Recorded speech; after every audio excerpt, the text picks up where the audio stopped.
question to, you know, for you to consider in your category, which is cement, okay, or if you can broadly look at infrastructure, which is, the industry in India right now, right?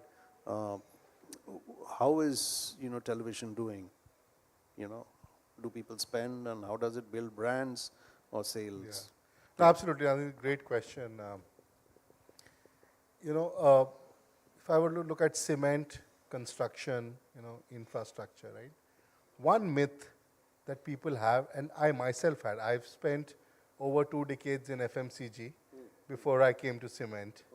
And a myth that I had, and almost everyone I speak to has, is they feel that cement and construction materials are only B2B business, right? And maybe there is a poor consumer who's shelling out the money at the end of it, but that's that person is incidental, and that's not the case. And once I entered into cement, I actually figured out there was a fascinating consumer journey that takes place, because India is very unique that we have this phenomena of individual home builders. People build their own homes, and moment you go out to outskirts or tier 1, tier 2 cities, uh, actually a majority of the cement consumption is for individual home building. So I would say what I realize is actually a B2C category, but there's huge opportunity in connecting with the consumer here, right? Similar things, the proportions may vary, but in other in other products for home building, right, you will also find that the same home builder is actually involved. So that's the reason of why is it important for a cement company to build brands. If I were to talk about the very current and recent context, right, I come from Shree Cement. In about a week back, we've kicked off a very big brand revamp campaign where we are building Bangar Cement as our master brand, right? And we've kicked off, with a big multimedia campaign, right? Which is all media touch points. But television is one of our key media vehicles, right? And as I reflect on what are the things that television does for us, specifically as a cement brand, a brand that is revamping, right? And there are three things. One is it gives us the right width and depth of visibility, right? When I say width, is because we are a pan-India player, right? So across the India. Depth because, like I said, this home building, individual home building, is a tier 2, tier 1, 2, 3 rural phenomena, right? So it gives us very fast width and depth, right? So that's one. The second thing is, the second thing, and I think in the previous panel discussion, there was somebody said very rightfully that digital is a personal medium, right? And TV is not that personal. It's not targeted. Yeah, I tend to agree. Yeah. Right? And actually that becomes an advantage. Like it said, it takes a village to build a house, right? So the whole home building process and the brand choice is a very consultative process. It's a very social process. So actually, television can actually start a social conversation, right? Where people tend to consult with families, they speak to their neighbors, they speak to their contractors, and so if everyone is looking and consuming the same message, and in our case, we have sort of a fairly dramatic, piece of creative where we have a celebrity and there's a full action-packed kind of a thing, which is really meant to invoke noticeability and conversation. The very social nature, the very sort of less targeted, less personal nature of the medium actually then plays out to the advantage of how the consumer journey is, right? So, and I think that's another thing. And the last thing I would say, just in terms of creative impact, right? And again, it's subjective, but if you have a piece of communication that is sort of very powerful, we also have new logos. We have a new brand logo, a new brand identity, right? We have an action-packed creative. Again, the biggest screen that we can show it to the consumer in, the better the creative impact. So these are some of the reasons. Having said that, there are caveats and there are limitations to television, but specifically from the cement industry point of view and from our brand point of view, these are some advantages of television. Okay, well, it's pretty insightful. So, Gaurav, I want to ask you about 2024. Let's move on to 2024. BFSI, as you mentioned, and there's F&B also. F&B has always been a huge spender, right? I was reading, I think this morning, between Hindustan Lever and, I don't know, something else, they essentially gather build about up the attics. So 50% of TV spends. Now tell me, what are the new categories that have come in recently, and you, in your opinion, they will, really flower, really bloom in 2024? see, Shubha, 2024 majorly would be off on the elections. Of course. So you have all the brands coming in and participating. See, with a 900 million reach, any brand who wants to reach out to a larger audiences would come in onto this medium. And we have historically seen that this is a growing medium. You have a 34% growth between 2015 to 2023, and this includes the COVID period. So you have increase here. On the brands, I think auto would make a huge comeback. You have a lot of brands, brand launches lined up. So that will be a category to watch for. E-commerce does extremely well for us. So that is one category that is digital based but uses television to fill up the top of the funnel. Yeah. So yeah. that's interesting phenomena. Right. Apart from that, yes, FMCG would rule the volume game. So that would be there. But the bandwagon would be the general elections. So that's a big pivotal point that we have for the coming year. Any smaller, newer categories? See, with the Hindi launch that we had, and we have 2 channels now in Hindi, Times Nana Bharat and ET Now Swadesh, the phenomena that we're seeing is more and more SMEs are coming in.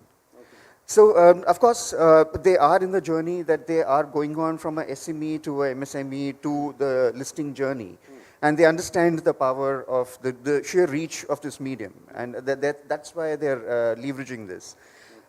So you would see a lot of Times Now and Bharat advertisers coming in from a SME background. So that's something that is happening because of the sheer launch in another language.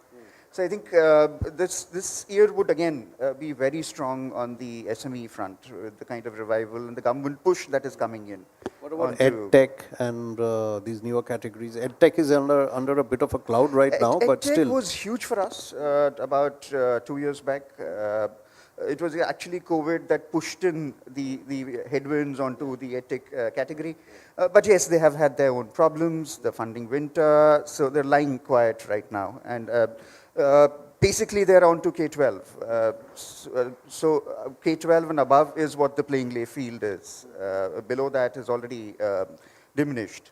So I don't see a very phenomenal contribution coming in from the EdTech category. But auto, e-commerce, SMEs, this would be the flavor of the next year. And politics, of course. I mean, elections. And politics, of course. Yeah, right. Sushrit, I want to ask you at this point, because you were talking about how, digital is personal and television is, people, right? But what's happening is, and I was reading this morning, that television is getting more and more targeted. You can really target on television, especially with, digital television, smart TV, whatever you call it, convergence, etc. So, tell us a little bit about, because you've been a media buyer in your, various capacities, FMCG, etc. So, tell us a little bit about this, how the targeting landscape is changing in television. Sure. Because I remember when we used to do TV, I mean, this is 20 years back or even 15 years back, it was, oh, okay, this channel, this kind of audience, that's it. That's all you need to know, right? And everything was pan-India, of course. It was, if it was the Times, it was pan-India, and maybe 1 or 2 channels in the south who were a little more, south-focused, but that was about it. But now you can really target, right? I mean, you can target people interested in football or cricket or whatever, something like that, huh? Sure. I mean, programmatic targeting and so on. So if you can expand on that a little No, bit. absolutely. I think programmatic buying is something which I've been associated, for a few years, especially during my time out of India. One got to learn a lot about programmatic buying and Where were and you my- out of? I was in Vietnam, Singapore, and US, and in fact, we had done at that time the first programmatic buying sort of experience anywhere out of India, outside of US, and first in Asia was done by the company I was working then in Vietnam. So I would say, my sort of number one wish list is if we were to have 100% programmatic buying in television, right? And today, the programmatic buying that you might do is for the OTT part or the digital part or the connected TV, which is still like a drop in the ocean, compared to the linear TV, right? And this whole What's fundamental. the skew? I mean, this is very interesting. So between linear TV and smart TV, what's the I mean, I'm not a media expert, but I would say it would be in the single-digit percentage. for smart Right. TVs? Yes, yes, right. If you look at total viewership, because typically, while you have more households having multiple TV, but again, if you go to the tier 2, 3 rural, you would end up still having single TV households, right? And each screen feeding a large set of viewers, right? So I would say this whole, it's a bit, in the context of programmatic, suddenly what we used to think is smart targeting, looks like a toss of a coin, right? It's like saying the inventory buying, it's like saying that if I had to meet you, Shubho, programmatic buying is I set up an appointment and meet you, the regular targeting is saying that I hang around Radisson Blue hoping to run into you, right? And suddenly the targeting based on past histories or affinity, etc., suddenly feels so primitive because that is program buying. You're buying a program and hoping your audience would be there, as opposed to buying an audience after the audience has actually started watching a program, right? So again, for me, that would be the number one wish list to scale, for scaling up of television buying to programmatic or some other technology which is audience buying and not inventory buying. Because what will also happen is you'll also end up getting a lot of other benefits, like geo-targeting. You can do frequency capping, right? You can also have like an omni reach or an omni optimization between TV, digital, between all the screens. Apart from that, obviously unlock huge efficiencies, have these smart creatives, customized creatives. I mean, the whole works, sort of the whole suite opens up at scale, right? And today, maybe some of this is happening with digital, but it's probably happening with a smaller screen. It's happening in the bigger screen, but maybe to a niche audience. So my wish list would be if all of this happens at scale. So, I mean, I'll just take your, comments forward, which is, Gaurav, I mean, the multi-screen approach. I mean, we're bang in the middle of the multi-screen age. There's TV, mobile, tablet, etc. So how do you help your clients to optimize, the advertising budget through a multi-screen approach, with TV playing obviously some kind of critical role? So Shubho, this is interesting, and I think he's already taken us to that journey. So see, every marketeer's motive, objective is number one is reach, the second is share of voice, the third is brand saliency or brand impact. And let me take you through a journey. It is similar to what he had spoken of an emotional connect of a home buyer constructor with cement. So we were working with Amphi. Now this is All India Mutual Fund Association of India, and they came to us, a lot of millions of dollars spent, but the number of mutual fund subscription is not increasing. What can we do about it? Now, the trick is how to make it emotional, how to make it personal. So we came up with this very basic idea. एक दिन की कमाई भविष्य में काम आई. So today's income, if you're investing 1 day of today's income onto a mutual fund, your future would be protected. Now, of course, a great idea, but how do we envision it in terms of a multi-screen and a multi-platform avatar is what I think we did it brilliantly.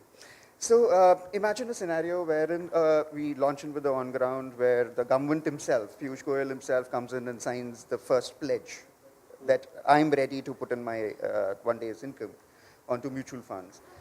270 camps launched all over India, 80 cities, taking this message onto very small cohorts. So you have the Swiggy's, the delivery system, you have Lichat Papad, the women-centric, you have corporates, you have B schools. So a very mass outreach that happens.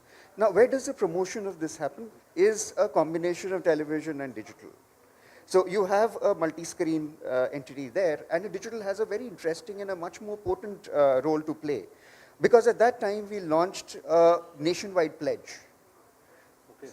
And this was editorially driven, promoted on digital, that if you agree, put in your phone number and your email ID and complete this pledge.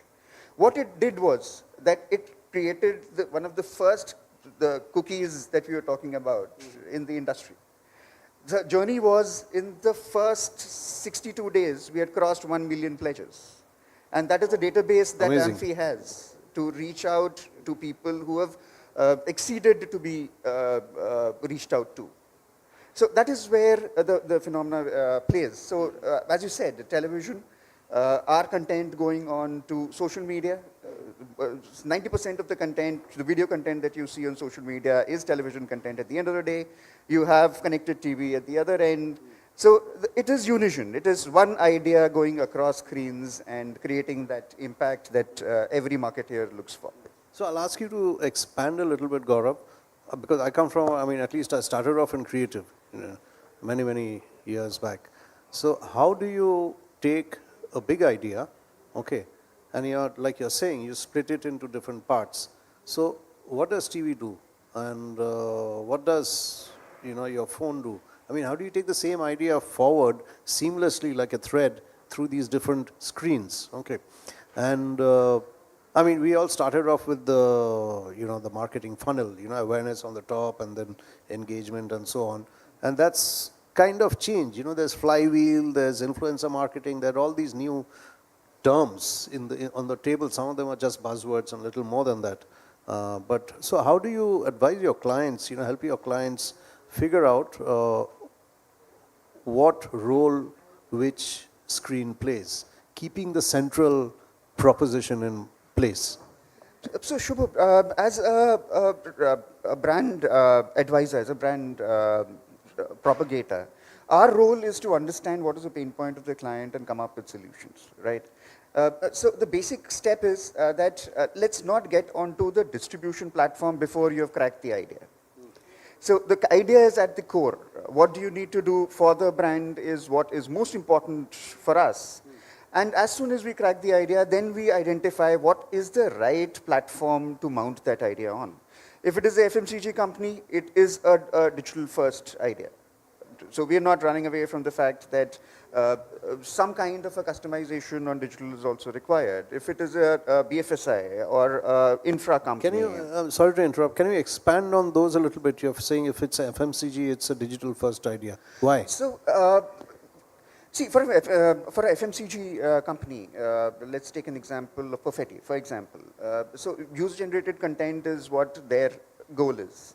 So how can you get the brand closer to the consumer on a very personal basis, right? So that is where that idea is, and we have the assets. We have Times Now, News.com as an in-house set onto the digital space. And then I would take that idea onto television from a more content piece, and then I would take it to maybe print if it is required. So you have the ecosystem covered in totality. For infra brand, for example, you have to have the base communication very, very clear when you're talking to a mass consumer set from touching their emotional chords. So, of course, building a house is the once in a lifetime phenomena for an Indian. The Indian is saving for a long time to build this house, and how strong that construction needs to be is where Shree Cement would come in. So that is where you need brand endorsers. That is where you need pure content coming in. And the mood of the viewer is also extremely important. While on news, the viewer is coming for information. And that is where any brand that is inbuilt into that environment is closer to the consumer. For movies, for example, or for Bollywood channel, we have Zoom as well. That is where you are coming as a group and watching and enjoying a movie. Similarly for sports. So the content strategy needs to be built in accordingly. You are more going in for a closer to the heart kind of a messaging. So that is where the content strategy, the creative strategy also changes drastically. I think fair. I think that's pretty insightful. Given a wide swath. Okay. So, what's your experience?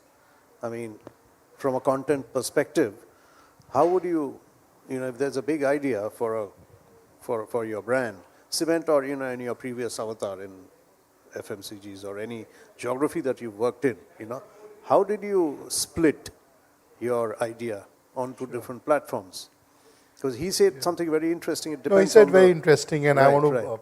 sort of partly Yeah, take that ahead. See, it all depends on the consumer journey and what is the funnel, right? Now, let me contrast two categories I work for, right? I work for fragrances and I work for cement, right? In fragrances, sometimes the entire so-called funnel, is just one click long, right? See the brand, like the brand, buy the brand. All of that happens in one click. So literally, it's a microsecond funnel, right?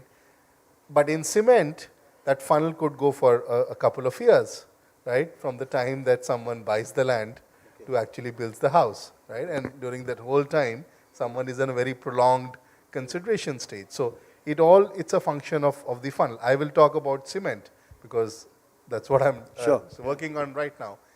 In cement, there is a journey, and it's all about sort of knowing that journey in its nuances. But broadly, there is a journey which starts with some kind of awareness, but then there is a sort of a longish engagement that the consumer has through word of mouth, and word of mouth is very important. Getting word of mouth from different sources, call that the consideration stage, right? And then there is this whole thing of checking prices and finding the right quality. So each of those stages are fairly detailed and have a lot of human interaction, right? In this context, for us, therefore, two things become important. One is to make sure that there is a lot of talkability about what you do, right? Because consumers try and find out market mein kya chal raha hai, right? And market mein kya chal raha hai, a lot of it is perceptual, right? It's all a perception, right? So a good content strategy creates that perception, right? Which is where the top of the funnel, media like television comes into the picture. But then there is a whole lead generation part to it, right? From where you figure out the interest, and that is where your other mediums like digital needs to come in to then convert the awareness to a lead, right?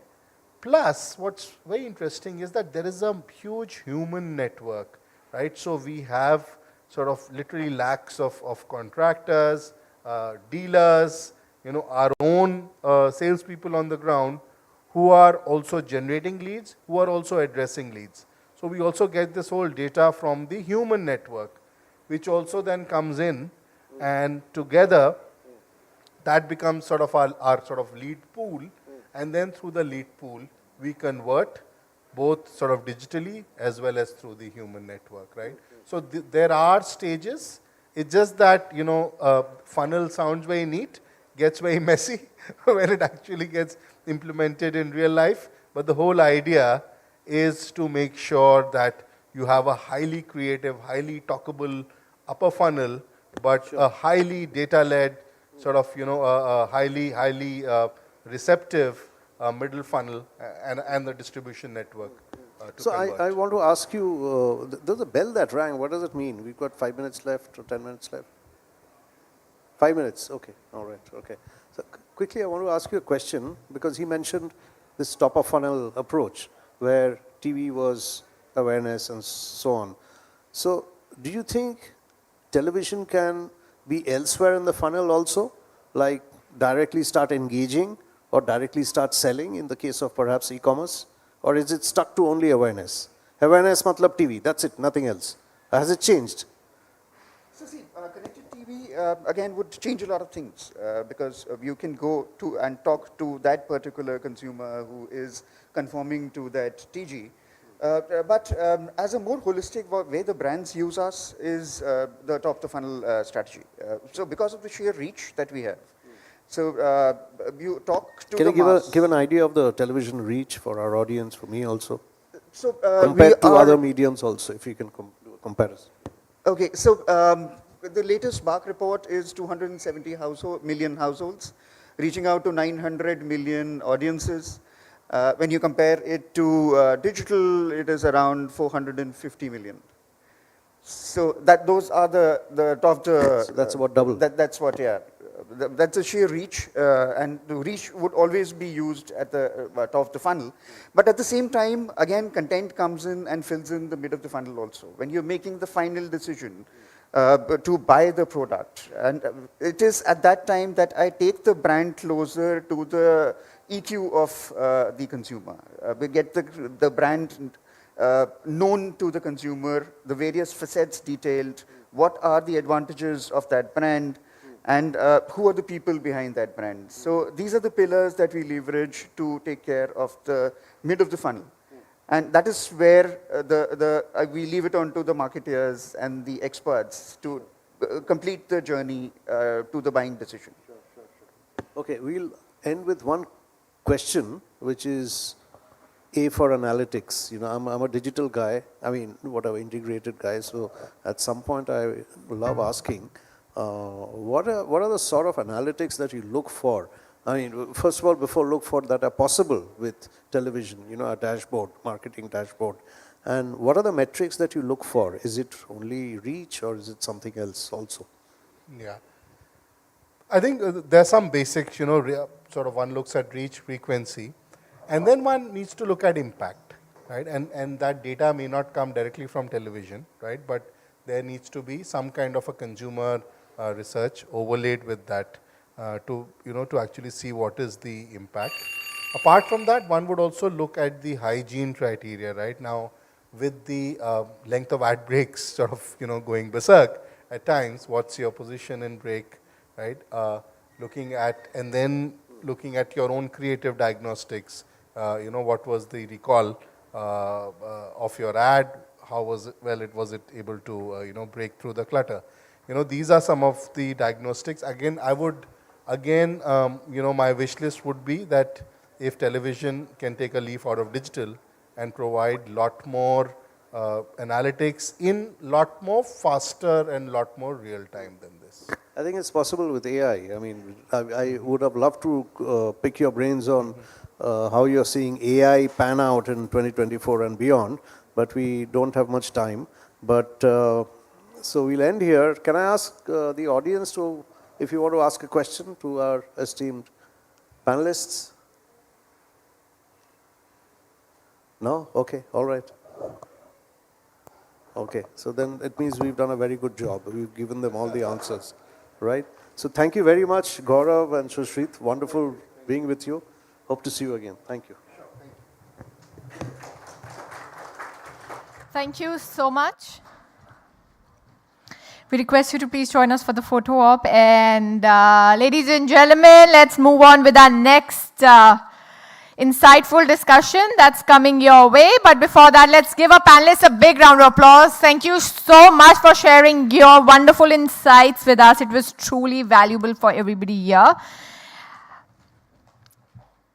Well, ladies and gentlemen, our next panel discussion is on accelerating marketing transformation, how to win in today's evolving consumer environment. Joining us, we have amongst us our session chair, Mansi Bhatia, Chief Business Officer, Shuglu. Hi, ma'am. Hello. Thank you so much. We request you to please take your place on the dais. Yeah. Charu Malhotra, Chief Brand Officer, APL, Apollo Steel Tubes. Hi, ma'am. Thank you so much for joining us. Kush Agarwal, Marketing Head, Bikano, Bikaner Wala Foods.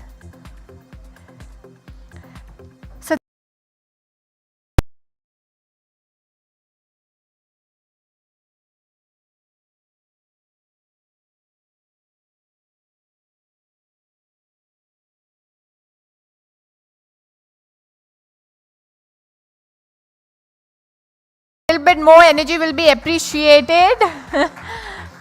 Thank you so much. So here we have our wonderful panelists amongst us for an engaging discussion. Thank you. Hi everyone. I think it has been quite a day, I would say. We are running, all of us are running late because of traffic. But I mean, thank you so much for still holding up and being here. I see a lot of people have started leaving, but let's wait for just like, a little bit more time so that, we can try to have some meaningful conversation with really something very, very interesting people. I got a chance to interact with them little before the sessions. So I think you've already been introduced, but very quickly, we have Charu, we have Satish, we have Kush, and we have Satyabrata.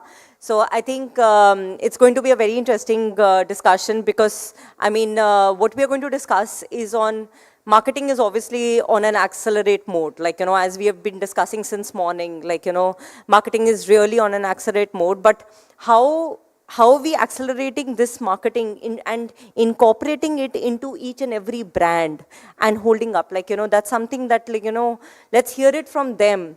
So my first, like, before we start, like, consumer expectation, landscape, all of that is really evolving, like, be it for Bikano, be it for you, be it for any one of us, to be honest, like, expectation is on a rise, consumer expectation, consumer landscape has really evolved. So what is your viewpoint on it? And let's have a discussion on it. So both on the consumer expectation and landscape, what is your viewpoint on it?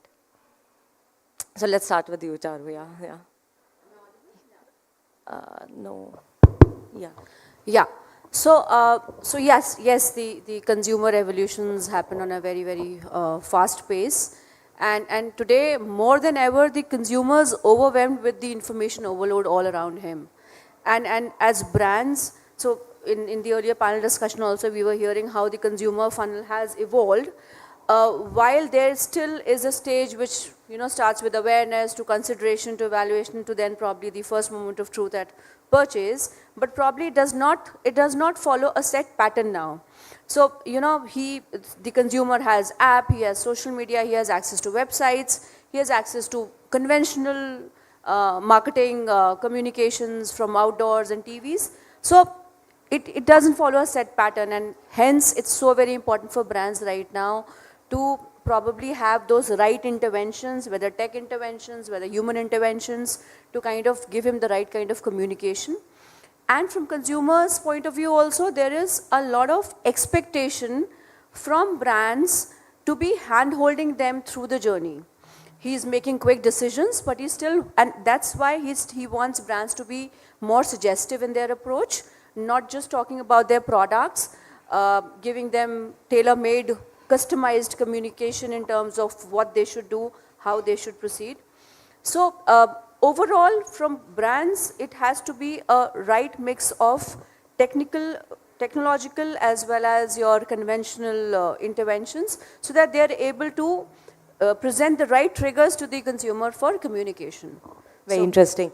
Any particular example you would like to give from your particular brand for, like, for the audience to understand it better, like, because all of us are from very, very different, like, industries altogether. So how you feel, like, for you, this fits in well? Yeah. So I represent the tubular steel construction industry, joined here about a couple of months back.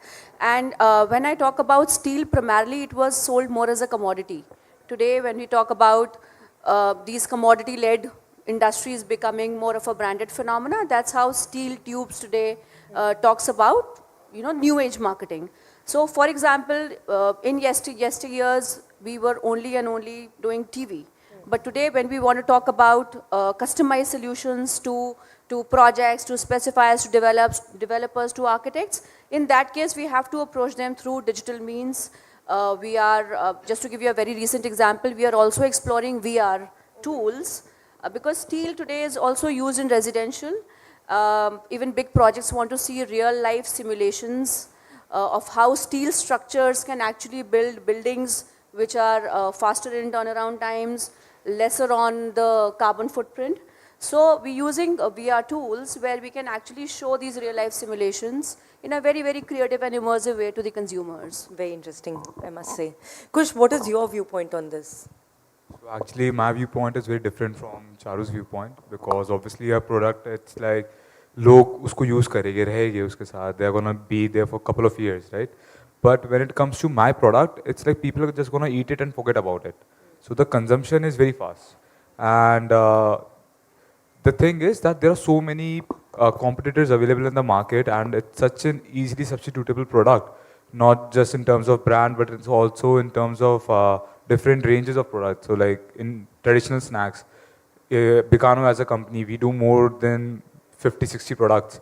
And in Western snacks, we have more than another 20, 30 products. And if we come to the SKUs, as a company, we do more than 1,000 SKUs. So, and it's not an easy task, obviously. So when we talk about the consumer mindset, as we were discussing earlier, like every 5 kilometers, the dialect changes. So it's similar with the taste. Every 5 kilometers, the taste also changes. So if you go to Rajasthan, Bikaneri Bhujia is a hot selling product, right? It may be 60-70% of the namkeen sold over there is Bikaneri Bhujia. But if you go to Telangana or if you go to Andhra, no one eats Bikaneri Bhujia except the Marwadis over there or except the North Indians over there. So the product, the ratio is completely changed. We set up our whole plant in Hyderabad, so we have to look at the data, ki udhar big kya raha hai, what is selling more over there, what product that the consumers want. So we have to create so many products, we have to create such a vast portfolio that we are able to target each and every consumer that we go to. And plus with all the age gaps, you know, a kid wants a sweet product, and when it comes to an aged person, they don't want any kind of masala. And someone who's 20 years old, they want high spices. Yeah. So it's just targeting every consumer. It's not possible, honestly, but with such a huge variety, you can target every one of them. Very interesting. I must say, I'm married to a Marwadi, and the amount of bhujia that gets consumed in my house is compared to anything else. So over to you, like, you know, Satish, what is your viewpoint on consumer, like, you know, expectation that is changing? Like, you know, and you have a very interesting product, I must say.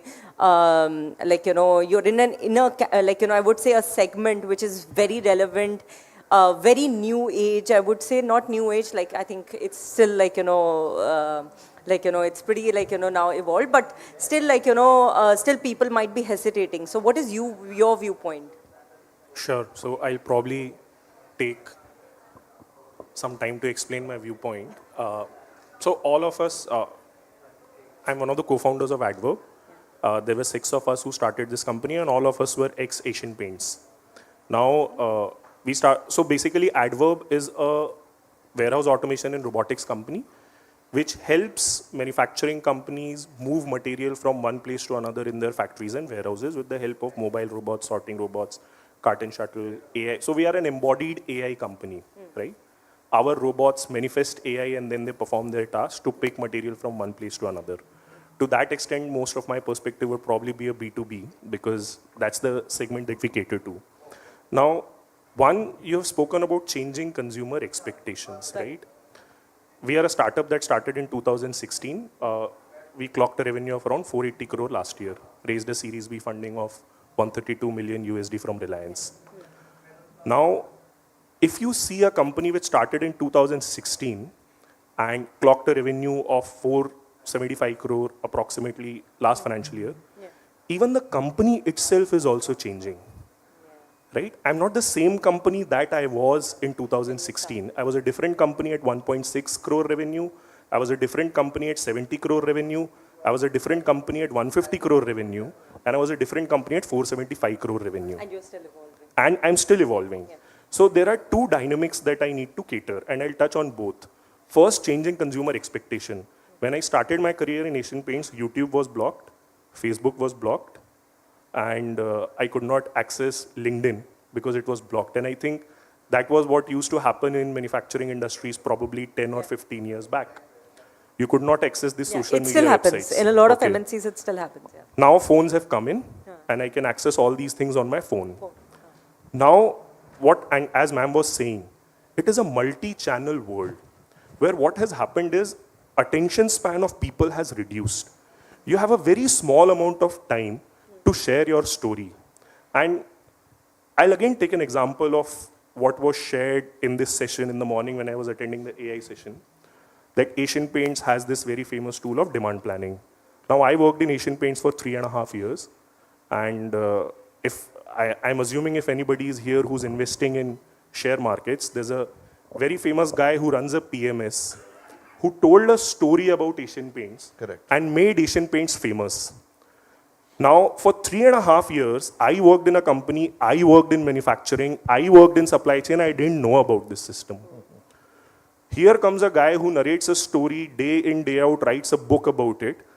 And then I was surprised to see that there was a marketing guy who was speaking about the Asian Paints example. So what does it tell about the consumer? The expectation of consumer to hear fundamentally good stories has not changed, right? What has changed is now there are mediums that have come which offer this opportunity to consumer to hear these stories, right? Now, what is a brand, if I see in that context? See, brand is probably, if I have to give a practitioner's perspective, brand is probably something that I remember or I have a gut feeling about a product. It could be about the experience of the product, it could be about the service of the product, it could be about the communication about the product, right? So, organizations have opportunities now to use very different types of mediums to narrate their stories. And how do we do it? So, we went to court, and this was a very harsh thing that we learned in the early time of our journey. We went to court for a project to one of the Indian snack manufacturer. It was not you. I'll not name that snack manufacturer. They took our project, they took our quotation, and they rejected us. Now, everybody thinks B2B is about L1 pricing. You give an L1 pricing and your product will get sold. We were L1 and they rejected us. And when they rejected us, they said, I have a certain perception in the market. If I use an American brand, everybody will assume that my systems and processes are efficient. And that's where we got the first jolt of our life. And we said, yaar, abhi tak to hum Make in India ki story suna rahe the. अभी तक तो हम बोल रहे थे कि we will make in India. No, now we will make in India, make for the world. We came back, we opened an office in US, we opened an R&D in Center US, and we changed our identity to a global robotics company. Now, you cannot stop at that. The second thing is, how are you handling how are you positioning your performance, and how are you handling your imagery, right? And that's where, see, the role of marketing just not ends at the marketing department. It's about the entire organization, right? Now, as Indians or as engineers, we do not focus a lot on design, right? मतलब शायद आप मुझे अगर 500 करोड़ दे दोगे और बोलोगे कि Lamborghini design करना है, हम नहीं कर पाएंगे, right? It takes, there is a reason why a lot of ultra luxury designed items come from Italy, right? There is a reason why these things happen. So we built our products, we deployed them in India. We got a 200 crore order win in Australia during COVID. And that order could have easily been 400 crore, but we lost a major critical of that entire order because of the design. And that's where we learned that it is not about L1, it is about the imagery that you're creating with your design. Your products have to be aesthetic. Even, see, with us, the thing is our customer is different, our consumer is different.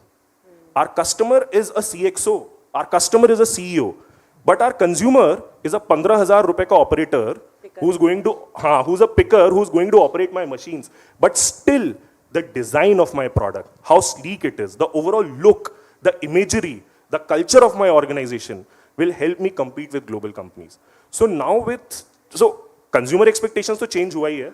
Startups के लिए उनका life भी change हो जाता है हर दूसरे साल. Now there is a very different problem that you're trying to solve every year.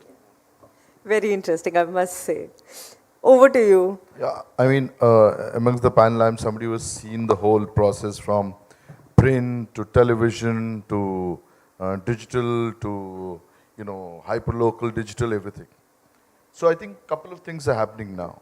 I think India as a country, this internet penetration is going very deep. Every day, there's been new change in the technological advancement. And third, which is happening is new platforms are coming. And huge digital tsunami across the country. Yeah. In that kind of a landscape, for a marketeer, for a brand custodian, it becomes very challenging to plan. And so what's happening is, along with us today morning, we're discussing, along with the technological advancement, along with the platforms, the CMO is getting smarter. He's planning in much smarter way. For instance, his product, he will plan in a very different way than a company of Charu would plan. Very differently they would plan. So the acceleration is happening with respect to one thing I picked up from Satish is attention span. The attention span is actually reducing a lot. So what's happening is, today when you look at the mind share of a person, morning you get up in the morning, what all you're doing till the evening, you see he goes through multiple pulses. Today morning I got up, I didn't read a newspaper, I came, I was all through in the mobile. So it's very important for a brand custodian to understand what's happening in that mind space of a person and plan accordingly. And then to help that, the consumer is becoming very smart because of the technology. He's very demanding, he's very smart, he has to address that. So I think the acceleration is happening in a lot of different spheres. So every brand owners and every brand custodians has to be smart, observe how it is accelerating, how it is getting transferred, and plan accordingly. I think that's primarily what as a marketing person you have to look at. Just adding on to what he said is very true. The customer of today, right? So earlier there would be a salesperson who would go on a sales beat in a B2C or in a B2B, would go and find a lead and call that person, right? Today, if you see as a customer, I don't need that salesperson. As ma'am was saying, there's a website, there's a YouTube library, there's television, there's print, there are small AR, VR applications where I can learn everything that I need, and then I need to only engage with the right person. So that also gives an opportunity to brands to create a content library, which can actually help you establish yourself as a thought leader. Create a learning library where customers can learn on their own, and then your qualification from a marketing qualified lead to a sales accepted lead will become shorter.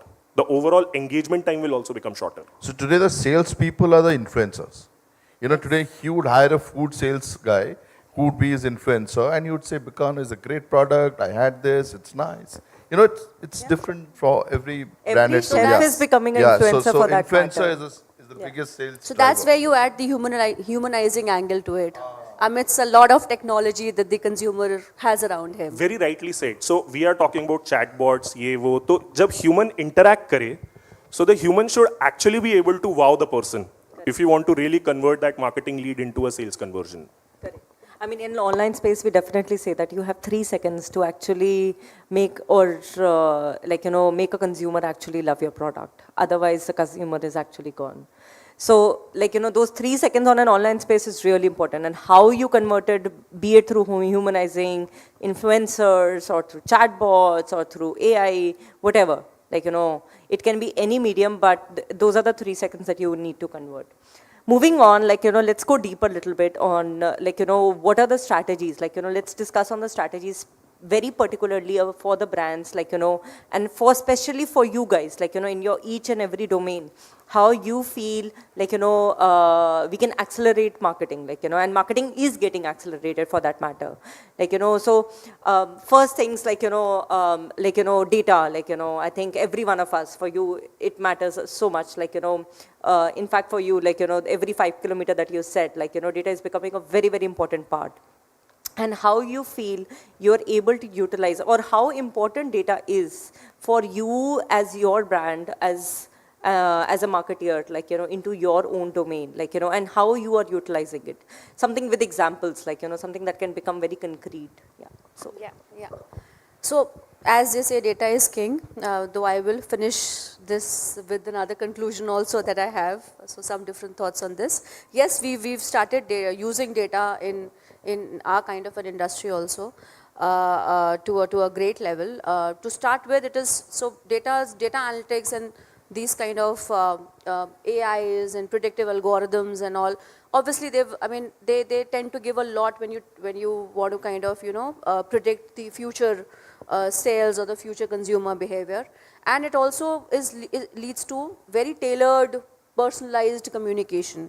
For example, when we talk about our kind of customers, which is majorly into structural consultants and architects and fabricators, there is a lot of need for very, very personalized, tailor-made communication. It will not make sense if I just talk about this product that I'm selling, which is probably structural steel tubes, but what it can do. So, for example, if I publish a content to an architect or a consultant saying that this use of this structural steel tube reduces my carbon footprint, so it reduces carbon footprint up to 60%.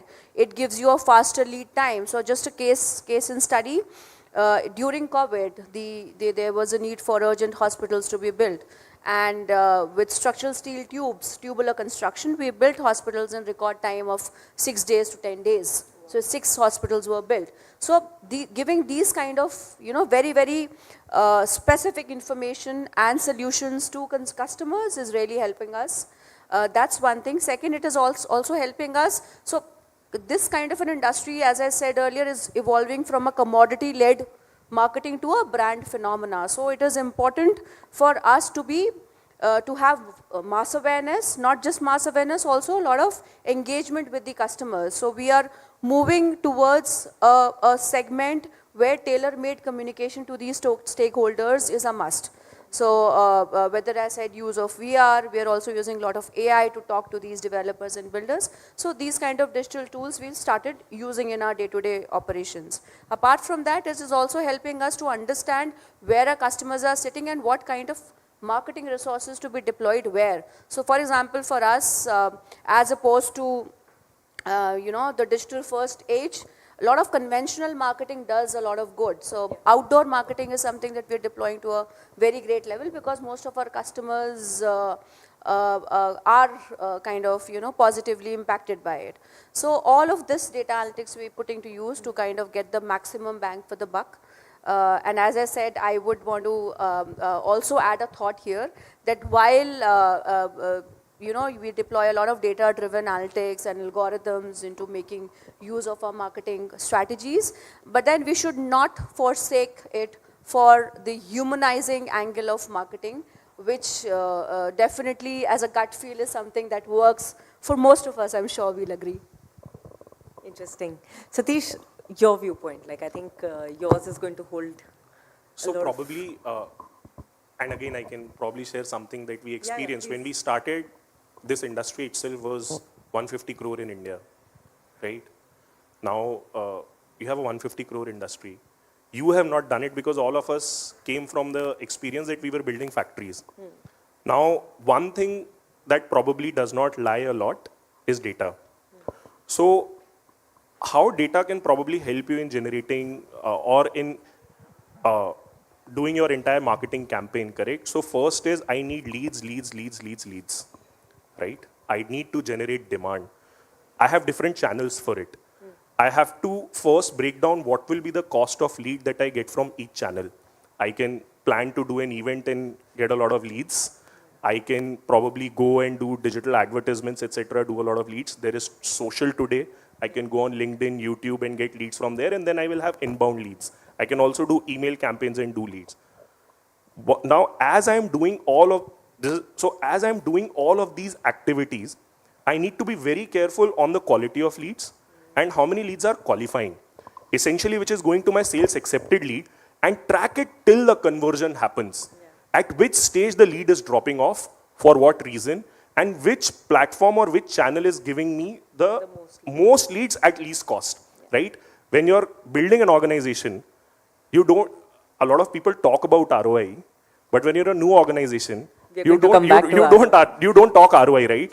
Yeah. You need business to survive. That can only happen if your leads are flowing in.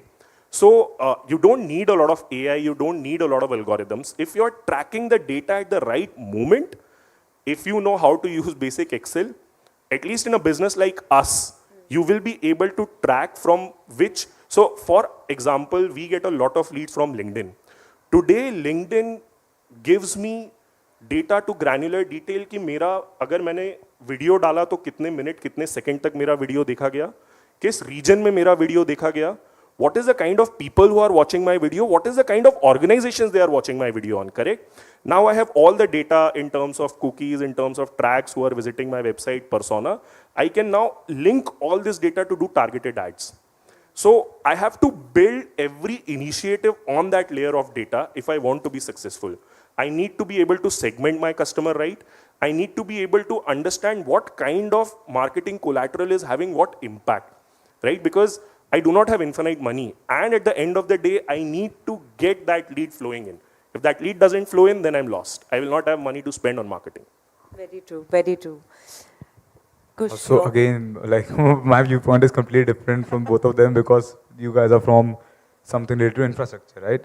But when it comes to a consumer product, so there are many challenges that we face. First of all, there is no way we are communicating with the consumers directly. We have our whole channel distribution in place. There are a lot of retailers, distributors, super stockists, and wholesalers. So it becomes very difficult for us to gather the consumer data. So it's not that easy. So we have to trust third-party agencies like Nielsen or Kantar. But when it comes to one of the Satish's point, like when we talk about the channels, right? So there are in our category, there are so many different kind of retailers available. Even in just digital space, there is Amazon or Flipkart, which is e-commerce. Then there is Blinkit or any one of the other quick commerce, Zepto. Though the SKUs that are selling on Blinkit, it's completely different from the SKUs that are selling on Amazon or Flipkart. Yeah. Because over there, when it comes to our category, people on quick commerce or when their consumption is quick, their price points, they become very low. So if I'm selling something on a grocery buying for 200 rupees, they will not spend 200 rupees on namkeen. When they come to quick commerce or quick consumption, they will just end up spending 20 rupees, 10 rupees, or maximum up to rupees 50. And that's the upper limit. So we have to design our strategy in such a way that we are targeting each of the retail channels or each of our distribution channels differently. So for modern trade, we have different marketing strategy, what all products that we want to place, what all SKUs that we want to place, and what price points we want to hit. Because when the consumer is buying our product, they don't plan and come to the retail shop. Okay, they are just roaming around and they see namkeen hai, Bikano ki bhi hai, X ki bhi hai, Y ki bhi hai, Z ki hai, and they will just compare it at that time in like 10 seconds, 20 seconds, 30 seconds maximum, and they'll just pick the product. And there are so many varieties available that consumer doesn't have the time to go through the whole section. Unki jahan pe bhi nazar ruki, they will end up buying the product. It's very rare when they buy the product, they see the MRP of the product and the discounts when it comes to a 1 kg pack or a 400 gram pack. But at 10 rupees or 20 rupees, they don't even see the grammage.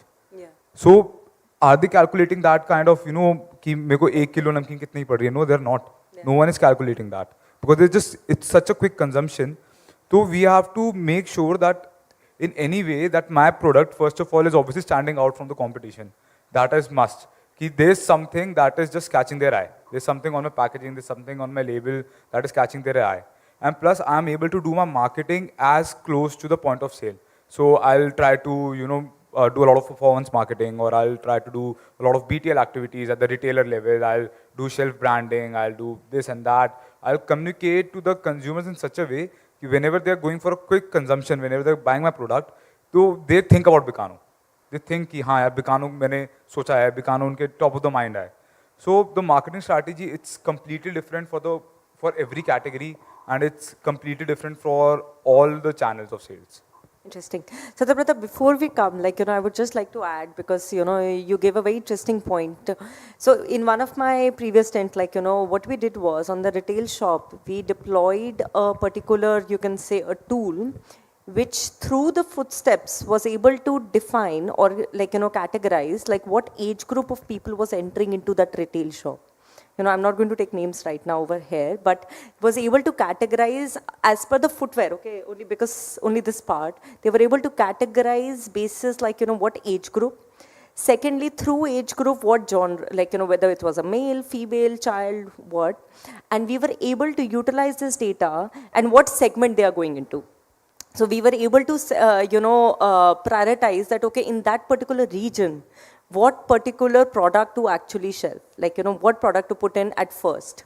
Because if, say, for example, the majority coming is entering into a footwear, so maybe you want more of footwear in that particular store as compared to the apparel section. So, we were able to categorize. So that's the power of the data, and that actually led to a lot of improvement in the conversion. So, that's the power of data. And it's a very small example, but I felt since we were talking on the offline perspective, maybe, this is relevant. So over to you, Satya, Well, let me put it this way.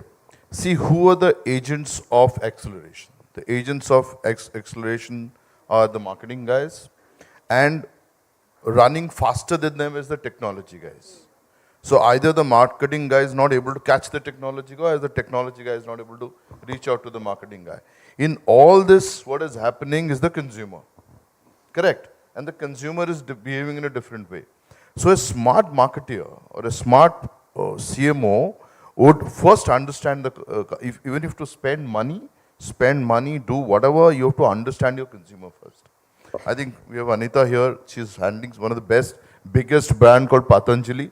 She manages in a different way. So you have to be a smart guy to understand who are my consumers and plan accordingly. So what's happening, what I'm seeing is a lot of people are, I think digital is a little overhyped. Because if you don't understand digital, if you don't understand the country well, you just pass out of an MBA school and go and join for 5 years and you can't give a solution. It's so difficult because it's not possible. Because understanding the heterogeneous mix is such difficult, as he was pointing out, the dialect changes, it's so difficult to understand. It's very crazy. So people who had written obituary for newspapers, I think I just saw yesterday's newspaper here, there was 5-6 full pages yesterday. I mean, it's still not gone, right? I mean, the vernaculars are still working, the vernacular channels are working. So I think in whole marketing acceleration, understanding your consumer becomes the key always, and acting in the particular. And obviously, the burst in digital tsunami is happening. So if you are a company which you can reach out to them in that particular zone, you should for sure. The other area which I think we have not touched upon is what's happening with the content world. There's massive thing happening. I mean, everybody who has a phone is creating great content. Yeah. Great content, and that content is getting disseminated. A smart marketer can, and it's happening everywhere. It's happening in your tier 1 cities, it's happening in tier 3 cities, it's happening everywhere. So if his product is working great in say tier 2 city, he can create great influences, whether in multiple platforms, whether it's YouTube or it's Instagram or wherever, and then he can very easily create content there and disseminate in multiple social media applications. I think that's where it is happening. If you see today, people are heavily into the digital system, and to back it up is like Charu said. I'll again take a brand like Acco. Acco is a fully digital company. I mean, they don't have an office. But look at the number of hoardings they have in the country. Correct? The same way I think Apple, I mean, you have to walk into an Apple store, but multiple hoardings everywhere in the country. So I think the story is like you create impact through multiple options, and then to reach out, you need to look at the social platforms. Yeah. You utilize all the channels that are available to you. Awesome. Let's move to the next section of like, because he touched a little bit on the technology bit. So let's talk a little bit as to how technology is actually impacting the growth. Like, how you feel in your segment, like, technology is the king, like, but how for each one of us, like, technology is actually playing a very, very, very important role. And as like, I mean, at least I used to feel that technology and marketing need to get married to each other if we actually want to have the right, growth path, or because it's the element to bring in to bring in the essence. So over to you, Charu. So, as I earlier said, customers today are seeking brands to reach out to them firsthand, right from the awareness stage and across the funnel. And when we talk about technology, even brands are trying to seek out those opportunities to reach out to them with the right kind of intervention. So when we talk about technology, whether it is trying to create immersive experience for the customer at the store. So I'll give you an example of what we've currently started doing. So there are, so when I said steel tubes today, even retail houses, I mean, there is a lot of usage of steel tubes, whether it is doors, furniture, steel furniture is in fashion. So what we've done is we've started designing design studios where we give first-hand, so where there is a kiosk, there is an entire setup that we've done using VR, where the consumer can walk up to the store. There are contractors who walk into the stores and they can actually create furnitures using our tools to see how it will look in their houses. So that's one immersive experience that we are giving to the consumer once he walks in. The technology, so for that matter, we're also using real-life simulations for big projects for architects and structural consultants. That's another. We are also trying to, I mean, there is a massive impetus on lead generation for these stakeholders, for our industrial buyers, because it's majorly a B2B segment that we operate in.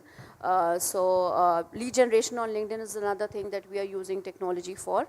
Apart from that, as I said, since it's an evolution that's happening in steel industry, I think there are bigger times to come and bigger technological, things that we will probably shape up. Yeah, very interesting. We're going to come to you last because I'm sure you will have the maximum in this particular definition. So, Kush, over to you. So I feel technology plays a very vital role, and it's just not when it comes to a marketer, but it's also about the organization. Our company, Bicano, is going through a technological change for past 2 years, and we have digitized everything. All of our workflows, all of our processes, they're all on digital. So I don't have to get up from my chair, or anyone or the executives, they don't have to get up from their chair or email someone. They just have to complete the workflow, and the whole company is running very smoothly because of it. So I feel when it comes to digitization, it just makes you very efficient. It just brings out that productivity, and it just organizes everything around you. So everything, every data, everything is available for me real time, because we are collecting data through our own third-party apps and different vendors that we have. When it comes to sales data, a person who's going to the retail outlet, he's collected the data on the mobile phone, and we are getting that data back in the office real time. So there is no lag or anything. So technology has made it so easy for us to get that data that we are talking about, and to organize it in such a way, categorize it, and also analyze it, that we can easily get an answer, which would have taken, maybe a couple of days. Now I can do the whole exercise in a couple of minutes or maybe an hour maximum. Interesting. Okay, so technology has helped all of them to understand the consumer first and create personalized and hyperlocal kind of reach out to them, And for multiple brands today, if I have to do a launch in a particular place, so technology helps you. If you have to understand that particular person's behavioral entire cycle, technology helps you to reach out, right? So, the story is like you create, reach, impact, and technology helps you to reach. So it's basically the end of the attribution funnel. Correct. Where you drive the consumer to the final point where they can buy the product. So that funnel is technology helps you to take that consumer to the final point where he buys the product. So that's where every marketer using technology for consumer insights, to understand the consumer well, and to reach out to them. I think that's a great story which is happening in that. Satish, over to you. Like, I would love He's to the understand best guy from you. to sum up, yeah. Yeah, like, would love to understand from you, from both your experience of Asian Paints as well as now, like, how you feel technology is actually impacting. And after that, we are going to, like, just like, we'll have one more, I think, mini question and then we'll wrap up. Yeah, just as summarizing. Sure. So before I jump on technology, and as a marketer, I'm a big believer of stories, irrespective of how much disruption happens, irrespective of how short your attention span becomes. If you have if your company has good stories to tell, even in 10 seconds, 15 seconds, it is going to create a brand.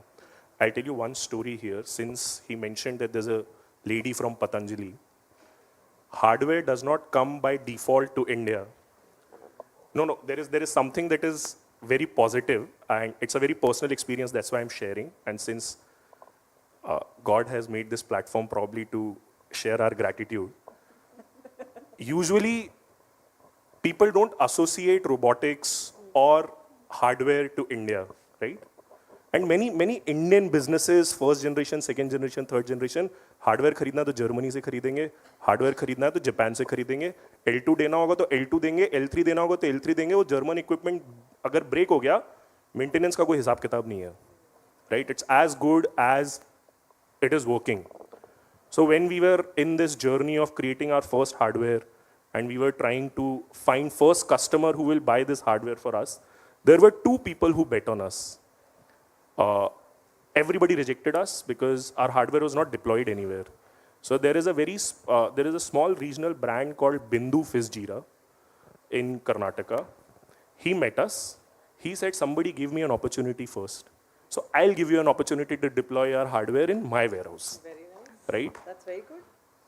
Second, we were trying to get our big order, and somehow we reached Patanjali, and we had the opportunity to meet Acharya Balkrishna, and we explained to him our entire product.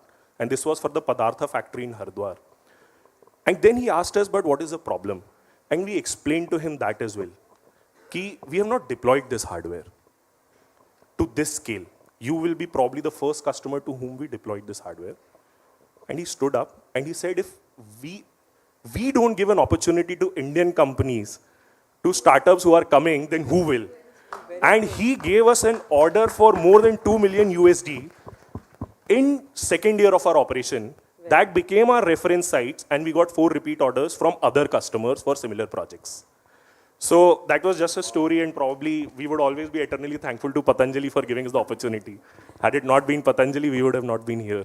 So coming to technology, as ma'am has said, we use technology to create a lot of personalized experiences for customer. So we do a lot of simulation. So one of the problems that we face in our businesses, it is very difficult for us to put across our products and solution to the customer, because so if I do a project for, let's say, XYZ company, so Reliance was one of my customer. Eventually we went to that journey where it became so invested that it invested. कि अरे चलो अब तो हमको पैसा ही डालना है. Now, will Reliance allow a Flipkart into their warehouse? Never, right? Amazon is so secretive about their warehouse that they will not even let us take a video of the solution that we have deployed, right? Even if we have to name them on our website, we have to take explicit permission, because everybody thinks कि मेरा warehouse different है और मेरे processes बहुत secretive हैं and मेरा पूरा competitive intelligence सब इसी में है. Now, how do I get the customer to understand how these solutions can help them? One is using technology to definitely build products. But I have to use simulation, I have to use virtual reality, I have to use augmented reality to help customer create dynamic scenarios so that they can visualize their products, their business, and understand how this solution is going to impact them. And that is a use of technology that helps us to market our solutions better, especially in absence of reference sites or permission from customers that we can take XYZ customer to their sites, because a lot of these businesses compete with each other. Interesting. Yes, yeah. Base pitch. And then What we are talking about is like, and then we I've done it in no. 60. And then we also allow them to simulate. to change for different scenarios. And they are able to change scenarios, they are able to change their numbers, they are able to change their throughput to understand how this solution will be more efficient. I have one example to share. I'll just take a minute. Yeah, one last example. So in my previous company, and I wouldn't name the brand, but it was a bath brand, and just by implementing the AR, where the person could actually see the bath products in his bathroom, we were able to amp up our website visits and our lead generation from those, 10 times. So it really, really worked. Technology helps. Amazing. I think, I don't know about you guys, but I have loved this session. And there were definitely very, very interesting points that we have gained, be it around the data personalization or technology or consumer, how the expectation in each brand is very, very different. So I must say it's been a very insightful session. So thank you so much, everyone, for joining us. It's been great interacting with all of you. Thank you. Thank you.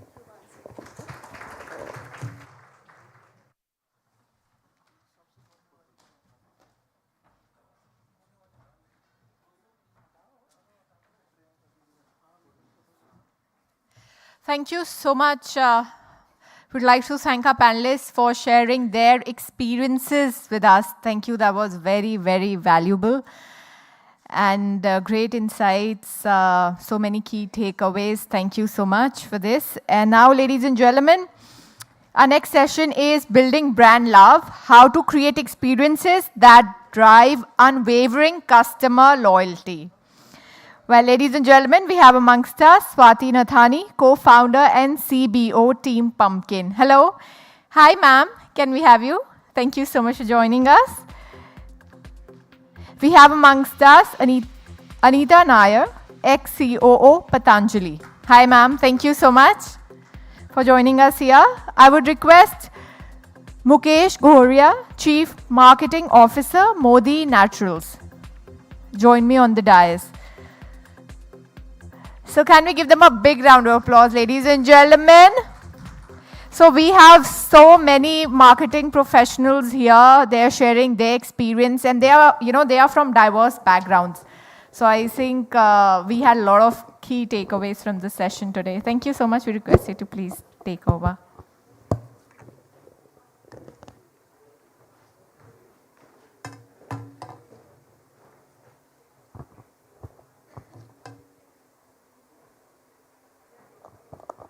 Good evening, everyone.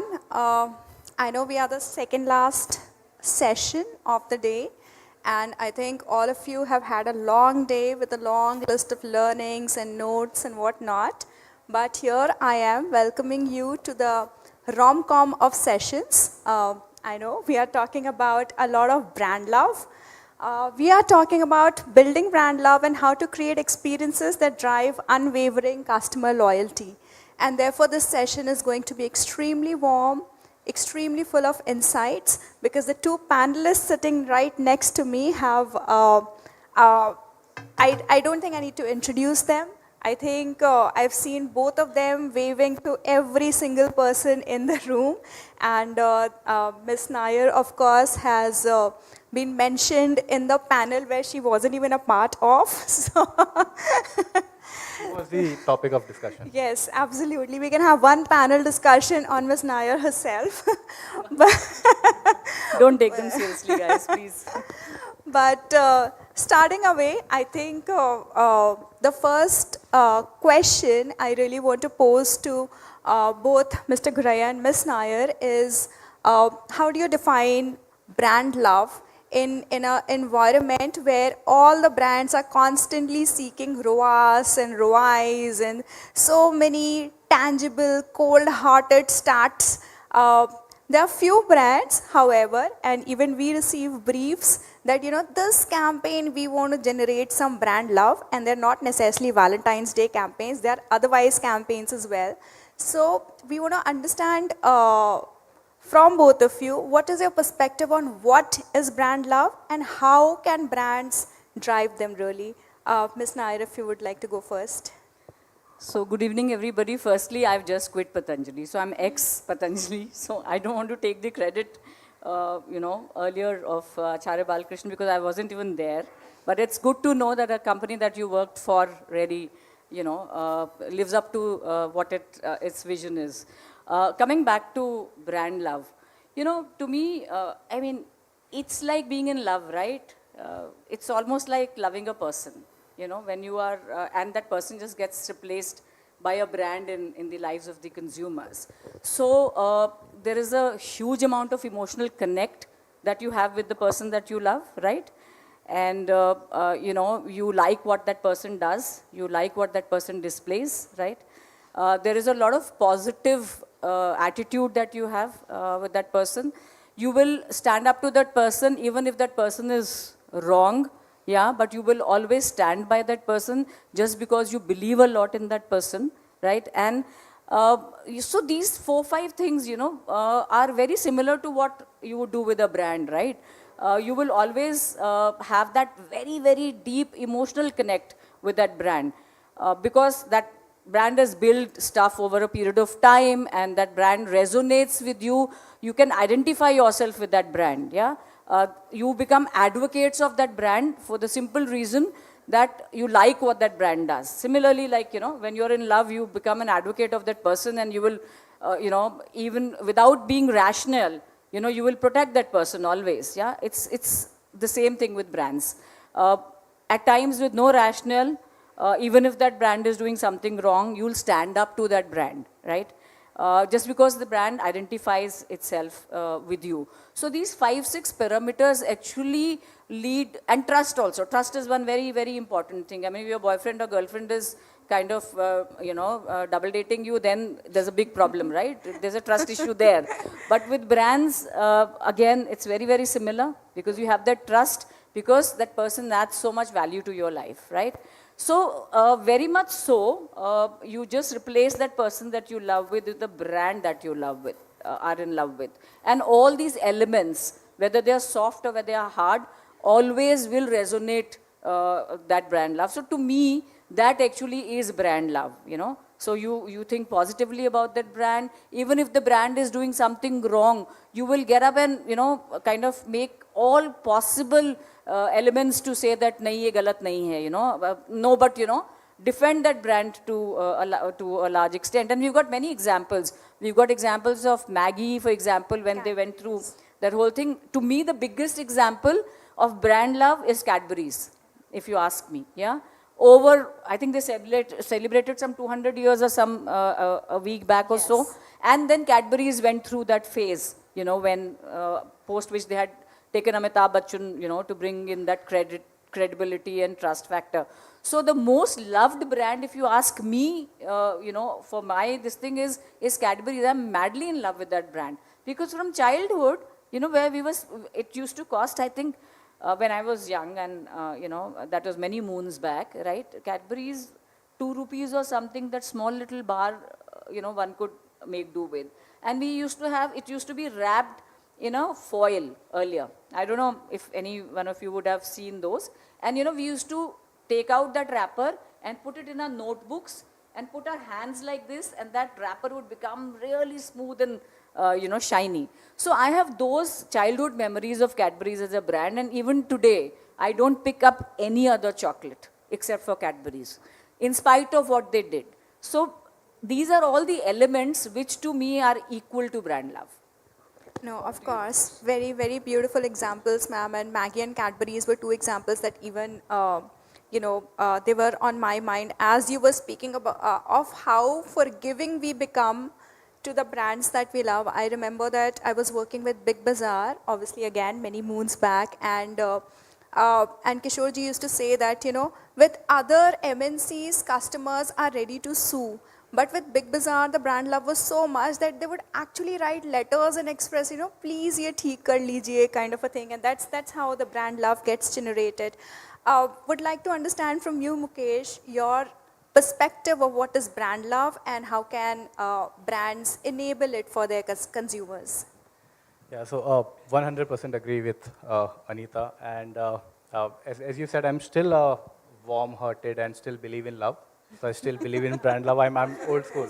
Yeah, I'm old school that way. but yeah, as rightly said, it's like defining love. वो कहते हैं ना कि इश्क या प्यार को मतलब शब्दों में कैसे बता सकते हैं. So let me try my best to define what is a brand love. Also, let me don the hat of a marketeer. To me, brand love in sense of marketing is a concept where it transcends the basic metrics of a customer satisfaction and loyalty. So it just goes a notch higher. And that's where the brand love converts that consumer into an active evangelist and a repeat buyer. He becomes the brand ambassador of the brand, just like what Anita is doing for Cadbury's right now. Yeah. Right? She's Head not getting over paid for heels. it, right? She's just advocating about that. So I think that's where the space, that's the concept when once a consumer or you develop that brand love, your consumer is not just your consumer who's buying your product, but he's also evangelizing, he's advocating, he's the active brand ambassador. And that's a very interesting space to be, because that's where you have built a very deep emotional connection with the brand, which then makes you do multiple things. And as they say that love is blind, now this consumer who's in brand love would have a higher patience and would be more forgiving. Again, coming back to Anita's example of maybe Maggie or whatever, these are the brands that's gone through the tough times. There was controversies about Maggie, there were controversies about Cadbury's, but because they have achieved brand love, those consumers are forgiving. They pass that phase and they're again back on the track, and they're still, that brand love continues to be there. So those are the two important metrics which is very, very extremely difficult to attain for a brand, and every brand would love to be in that space to have that second chance with that consumer. So I think those are a couple of, defining that ways to my mind is what a brand love truly stand for. In terms of why would a brand seek a brand love, it's because that advertising can only lead you to certain path. Yes. But in this world where consumer is bombarded with choices, there's too many choices. So just a functional benefit is not enough for that differentiation. You need that emotional differentiation. And that emotional differentiation, if it's coming directly from a consumer as a freeway, that consumer feedback or that consumer advocacy is the biggest currency or is the biggest asset for any brand to have on its side. So I think that really works for a brand who can build a brand love, but it's not easy to reach that space. No, of course. It's definitely not easy, and great insights, Mukesh. And we dive into the next question, where I think while we all talk about how to create brand love and we'll do this campaign and we'll do this activation, I think at the core of it lies the fact that we have to understand the consumers a lot. For example, when we as an agency get a brief of creating brand love, if it is a teenage brand, for example, we were working with Bingo and the campaign called Acha Alu, a Young Z campaign where young people could relate. But when we are working with a client like Prega News, dealing with a very different set of audience, then there are campaigns like She Can Carry Both, or campaigns which resonate with a working professional or mothers and so forth can be have been derived. So I think from this perspective, I want to ask you, Ms. Nair, in terms of how do you think you can understand the consumer more, and what role does this understanding of consumer play in creating brand love? Because you have been a part of a brand that has created so much frenzy in this space, right? I remember at one point in time, my parents were like, Patanjali, try karke dekho. They were, everyone, in our homes was a brand ambassador. So how did you create that, and what was the journey of understanding the consumer there? So without taking the example of Patanjali, because everybody knows, and their journey has been very, very different. See, talking about understanding the consumer, and I think the panel previously also mentioned a lot about you got to know your customer best, right? If you don't know your customer, then, you don't know anything, because what are brands there for, right? You're all chasing that one customer, because finally conversions into sales is what is important for any business, right? But it's honestly, if you ask me, in today's day and age, it's very tough. It's very tough to understand your consumer preferences. Yeah, for the simple reason, I think the consumers become very, very demanding.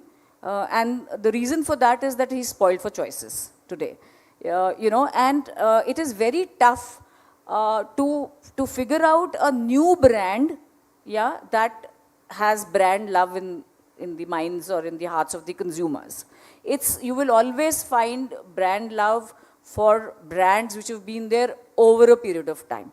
And why does that happen? Because the brands have to do a lot of work, right, to be where they are, or to be loved the way they are.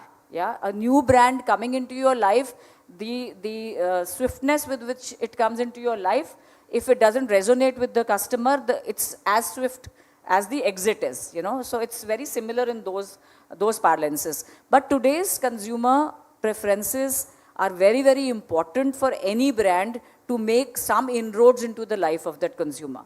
So earlier we used to define consumer as SEC, ABC, male, female, age 25 plus, residing in metros. That's done and dated.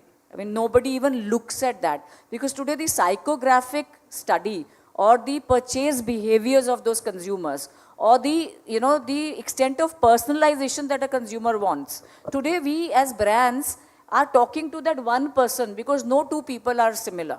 So you have to understand the preferences that the consumer has, and thankfully today with technology and with data, there is a lot of stuff that you can do in terms of understanding that consumer. So if you've not understood your consumer, his requirements, the short fuse that the consumers have today, nobody waits for a second today before complaining for anything, right? The minute you're not heard, or as a consumer you don't get what you want from a brand, you are up and about. It's like the road rage in Delhi, right? You are up and about and saying, let me just, press that little button and send out a message to whoever is at the end of the brand's end. So I think very, very important in terms of, if you want to build brand love, please understand your consumers' preferences. Certainly they are tough, but if you do not crack those tough nuts, then you as a brand, I think, just need to wind up and go back home and don't think about, any sales or any customer love that is there. No, absolutely. I think understanding of your consumer, and like you said, that one customer you have to target, and no two customers are same, and that's the kind of world we live into, and which makes it even more important for us to understand the consumers. But I think my next question is posed to Mr. Ghuraiya again, where I want to ask that while we have all understood that it's so much important to create brand love and understanding your consumer and so forth, at the heart of it lies the consumer experience, whether it is offline experience when they're walking into a store or a kiosk, or they're talking to a salesperson, or it is online where they're just going through your website as an experience, or your social media content and your performance marketing ads and so forth. How do you think experiences are relevant in creating brand love, and how do you think brands can make these experiences better? So, see, clearly in today's era, where the product and services are getting increasingly commoditized, it's only the experience which is the differentiator, right? It's very easy in today's times to copy what we have learned and grown on 4 Ps. It's product, pricing, promotion, right? Everyone can copy that. You don't have an additional advantage over that. It's only the experience which becomes the core differentiator there. And this experience is whatever brand is able to create. There's a famous saying in human parlance that people will forget what you say or what you did, but they will remember how you make them feel. I think that stays true for brand excel. They might forget your advertising, because there will be new advertising coming on the block every now and then. But if you are actually getting them some experience, if you are making them part of your consumer journey, and that experience could be pre-purchase, post-purchase, or during the purchase, there could be multiple level of experiences that could be achieved. If you have made them part of your consumer experience, I think that person is going to stay and have that increased sense of brand love for your brand. And that's where the experience becomes very important. A couple of brands, which comes instantly top of mind is, let's say, Apple. Apple is a fantastic, brilliant example of a perfect consumer experience. right from the creation of, if we talk about the physical store, the layout of the store, how your product interaction is happening, the knowledgeable staff, how you interact with the the packaging or the product. I mean, all the touch points have been so neatly integrated and created very cohesively. You can identify that it's the experience. I can very well visualize that. If I ask you that maybe tomorrow, if Apple has to create a pair of sneakers, we all can visualize that maybe that sneaker would have certain kind of these attributes, right? Because that's so much inbuilt in our memory, and that's the differentiation. That's because we have experienced that culture or the way Apple operates, that's how they've been able to build that brand love. Nike, again, a very fantastic example how they're maybe doing that offline versus online. So while they're building their communities on the online space, it's not just specific to those websites or the forums. They're actually making those people run and organize those community events, and they are cultivating that culture of active living. They're not just selling their product, but they're asking their consumer to participate in this active living as a culture. And that's where the culture and the community building is happening, which generates an extremely good experience.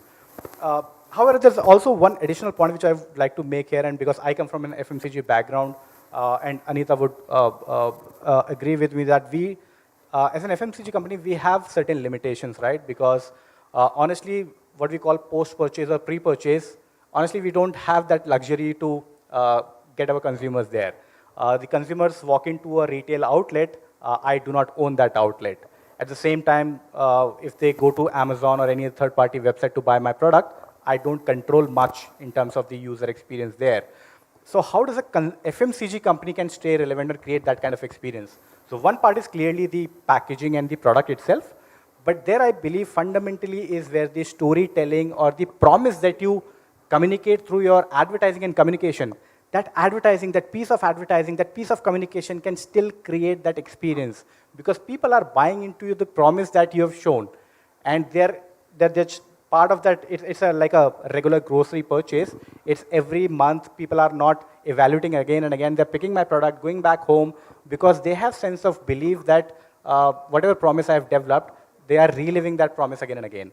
And they're only feeling that, okay, maybe if I'm using Lux as a soap, maybe it's making me beautiful somewhere. Yeah. Or if I am applying for, let's say, some Colgate, it's making my teeth better. I have bought into that promise. That experience is not created tangibly anywhere. It's only the experience which is created in the head. So I think the journey is a little difficult for a typical FMCG player, but that experience can also be a piece of communication and advertising. No, and that's why marketers like all of us here are to create that perception in the minds of consumers that make people fall in love with our brands. So very, very well put, Mukesh. I think from here, I would want to move on to a very, very pertinent question for all of you, I think. The fact is that from some time, this brand love as a term is just all over the place, and all the brands are trying to do something about it. And in that process, customers are going through a lot, you know, and therefore the authenticity of every single brand is getting questioned. So people may not perceive what you're doing for them as experiences or creation of brand love and so forth. They may sometimes label it as tactics, gimmicks. They may not take you as seriously for that, right? So Ms. Naya, how do you think we can, brands can establish their authenticity while providing experiences that they're planning to provide to their brands? So there are a lot of parameters, that go into strategizing this, and a lot of that is what Mukesh has also mentioned. And if you look at brands like Apple, for example, or a Nike or Titan, for example, in the Indian context, or even Amul for that example, yeah, Maruti, I don't know, Mahindras, Tatas, all these brands, what have they done for themselves really? First and foremost, if you pick up, the question of authenticity, then I think what is important as a strategy is that your messaging, again, and it helps us in the FMCG sector more than it helps in any other sector. The authenticity is driven through the fact that you are the messaging that the brand is having is actually similar across. So irrespective of the platform you are in, whether you're on television, whether you are on print, whether you're on social media, YouTube, Insta, wherever you are, I think that messaging becomes extremely, extremely important, and it's the consistency with which that messaging goes out, because that helps the consumer not getting confused with various messages from a brand that come through. Then you spoke about customer experience. Obviously, yes. I mean, which brand would not want to give a good customer experience? That leads to a lot of authenticity that gets driven. Transparency. Brands need to be transparent in terms of telling what they want to do. Whether they're doing something right, not doing something right. Storytelling is yet another one. The way the brand projects itself, in the minds of the consumer. Because stories are something, when you talk about love, stories go hand in hand, yeah? So there, I think that becomes important. Creating communities. For example, in the FMCG sector, if your advertising message is the only one that you're depending on, I think storytelling as well as creating communities and allowing brands to talk amongst the customers, to talk about that brand amongst themselves, that also has a lot of role to play. Advocacy, that's the way they become advocates, of your brand. So there are many of these factors which actually will, in terms of strategies, help, brands in terms of authenticity. But mind you, the only caution here is that they vary from category to category. So it's not necessary that what works for an automobile brand will work for an FMCG, will work for services, will work for BFSI. So they are very, very different. The way you actually, get into understanding what category you are working in and who's your consumer. I think those two factors play a lot of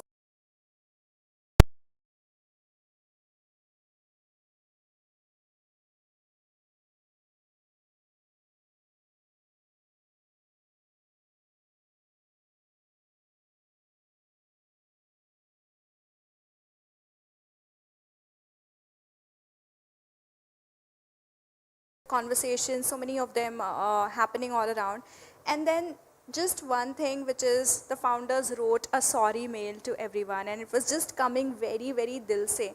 And that just stayed with me, and I think a lot of times you just don't know what will click with the consumers in terms of brand love, but that means that all the touch points you really need to control on and plan towards that, something will just click if you're just being authentic yourself, right? And it works other way around also. I was reading a post on LinkedIn yesterday. It was posted against Nykaa, by the way.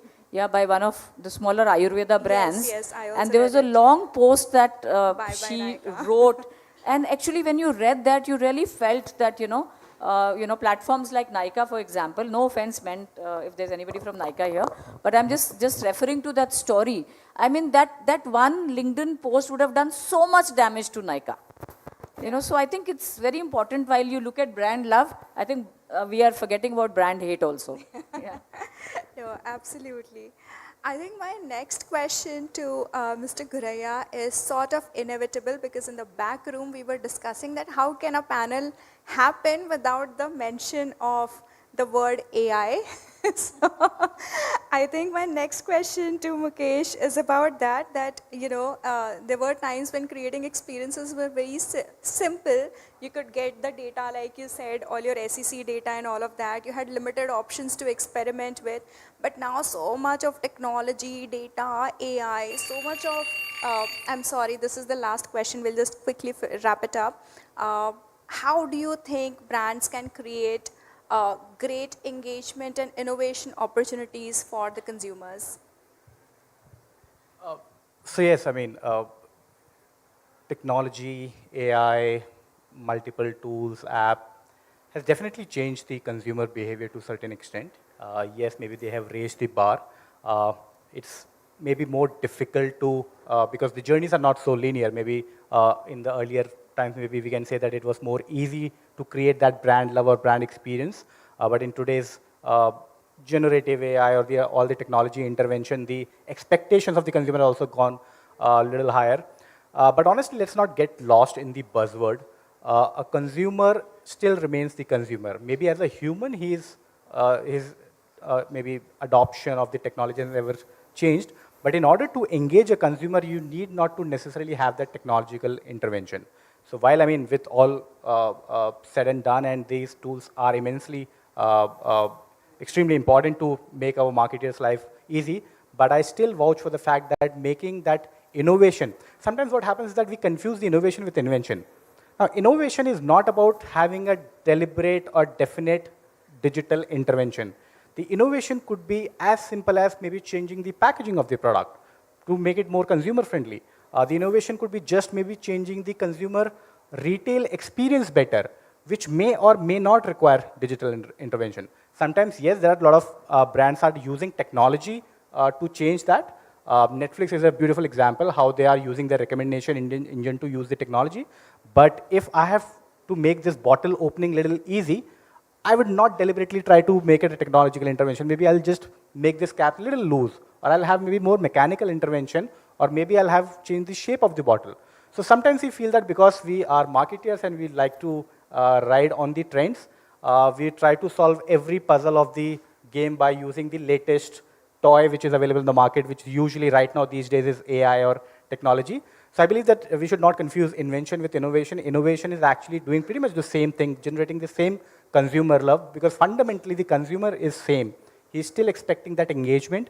He's still expecting that value add, which could be delivered to him in a most simpler way. And sometimes we over-intellectualize and we complicate things. And consumer honestly do not buy things which they do not understand.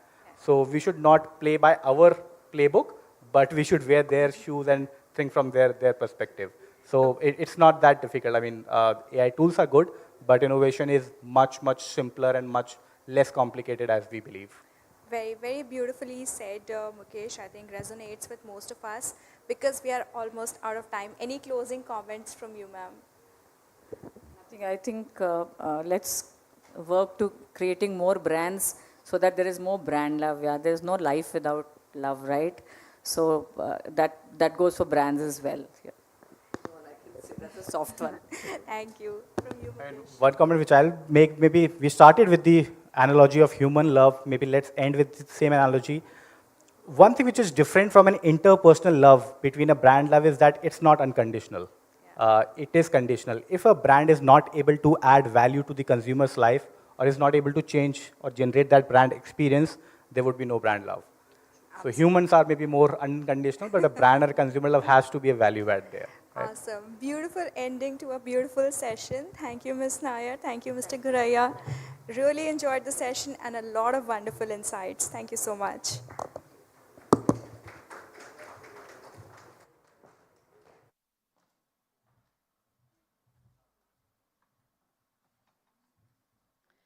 Thank you so much for this session. We request you to please join us for the photo op. That was a very, very brilliant session on brands and, you know, how customers, consumers show their love. Very insightful. Thank you so much. And now, ladies and gentlemen, big round of applause for our panelists, please. That was an amazing session, ladies and gentlemen, on building brands, building consumers. And now there's something interesting coming your way. Yes, ladies and gentlemen, we have a very, very important thing coming your way. And to do the honors, I would request Ms. Bijoya to please join me here. Can we welcome her with a big round of applause?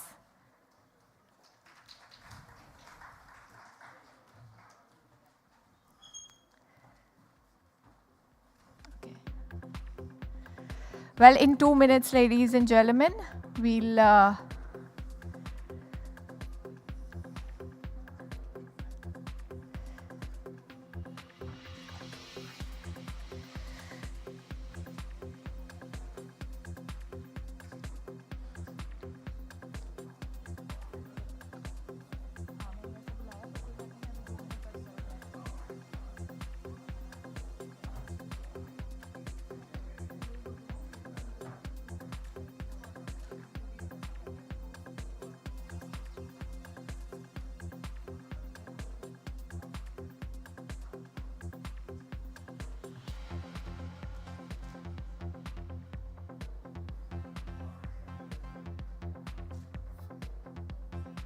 Ladies and gentlemen, we are about to start in few minutes. We request you to please take your seats.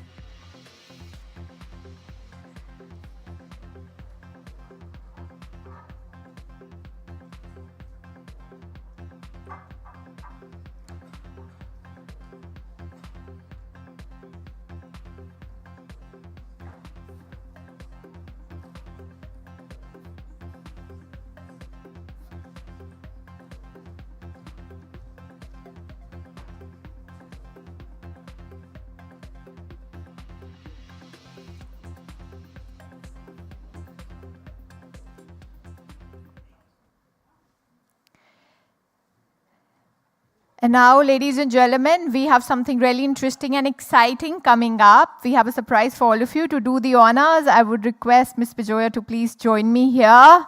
Ladies and gentlemen, please put your hands together for Ms. Bijoya Ghosh, founder and CEO at Gilly Network. Hello, ma'am. Thank you so much for joining us here. Over to you.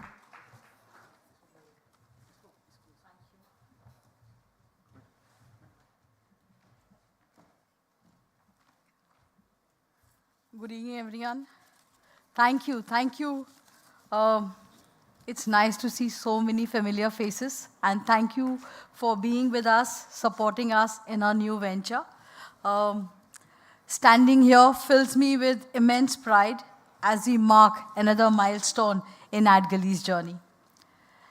AdGilly, as friends you know, has grown organically, becoming a prominent trade media entity, keeping a vigilant eye on the Indian media, marketing, advertising, and business of entertainment. Excitingly today, we expand our offerings with great joy by introducing our offering in the public relations space, the prpost.com. Why PR Post? As a keen observer of the industry, particularly in PR and communication, we have identified a crucial gap not in the talent or dedication, but in the timely delivery of information, access to insights, trends, and tools that ignite the PR and communication industry. Pardon me, friends, I know there are some stalwarts in this room who know much more than what I know in the comm sector. And today, because of their efforts, communication is what it is, where it is. I have two such great leaders sitting in front of me. You know, COVID kind of changed the path for public relations, if you ask me. So 2020 changed the face of PR forever. PR now is top of the mind. Plus, PR can navigate a crisis. PR is cost effective. PR strengthens relationships. PR builds trust. So honestly, there was no way we could have stayed away from PR and communication website and offering for all of you here. So the prpost.com has been curated by my talented journalist. For us, we thought it will be a one-stop shop for impactful news and industry-shaping trends. The platform will go beyond information. It's about empowerment. The prpost.com will provide the tools and insights needed to excel in navigating the evolving media landscape and telling stories that truly resonate. I'm confident that the PR and the communication industry will embrace the prpost.com just as all of you have embraced adgilly.com. Thank you, friends. Thank you for being with us today. Thank you so much. Thank you. I would like to invite on stage Mr.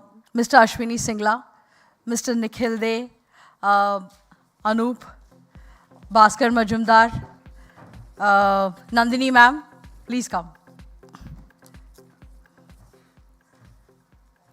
Sudhir, can I have the AV, please? It's just a soft launch that we are doing. In the months to come, from our end. Vineet sir. Vineet sir, come.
Well, once again, congratulations to Team AdGully. Well, ladies and gentlemen, one more milestone in their kitty. Let's give them a big round of applause for this beautiful, fantastic endeavor. So there are a lot more milestones coming your way. Well, ladies and gentlemen, now let's begin with our panel discussion. That's on navigating crisis communications in the digital age. We have our panelists who will be joining us shortly.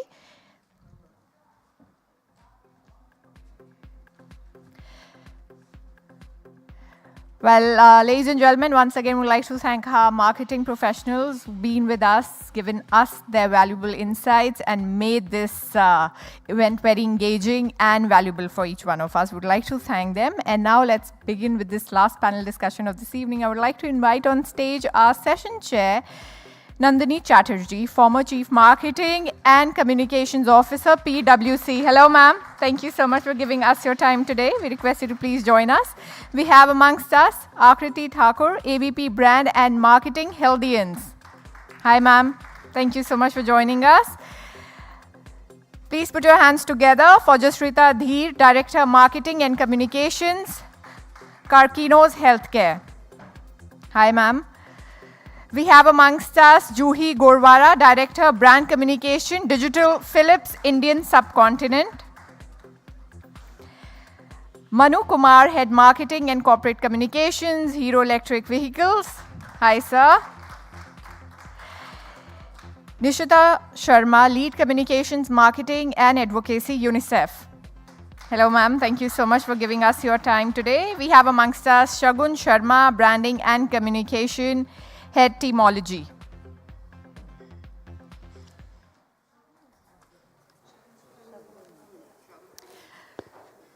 All right, ladies and gentlemen, can we give our panelists a big round of applause, please?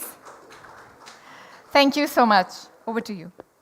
Okay, thanks a lot for introducing all of us.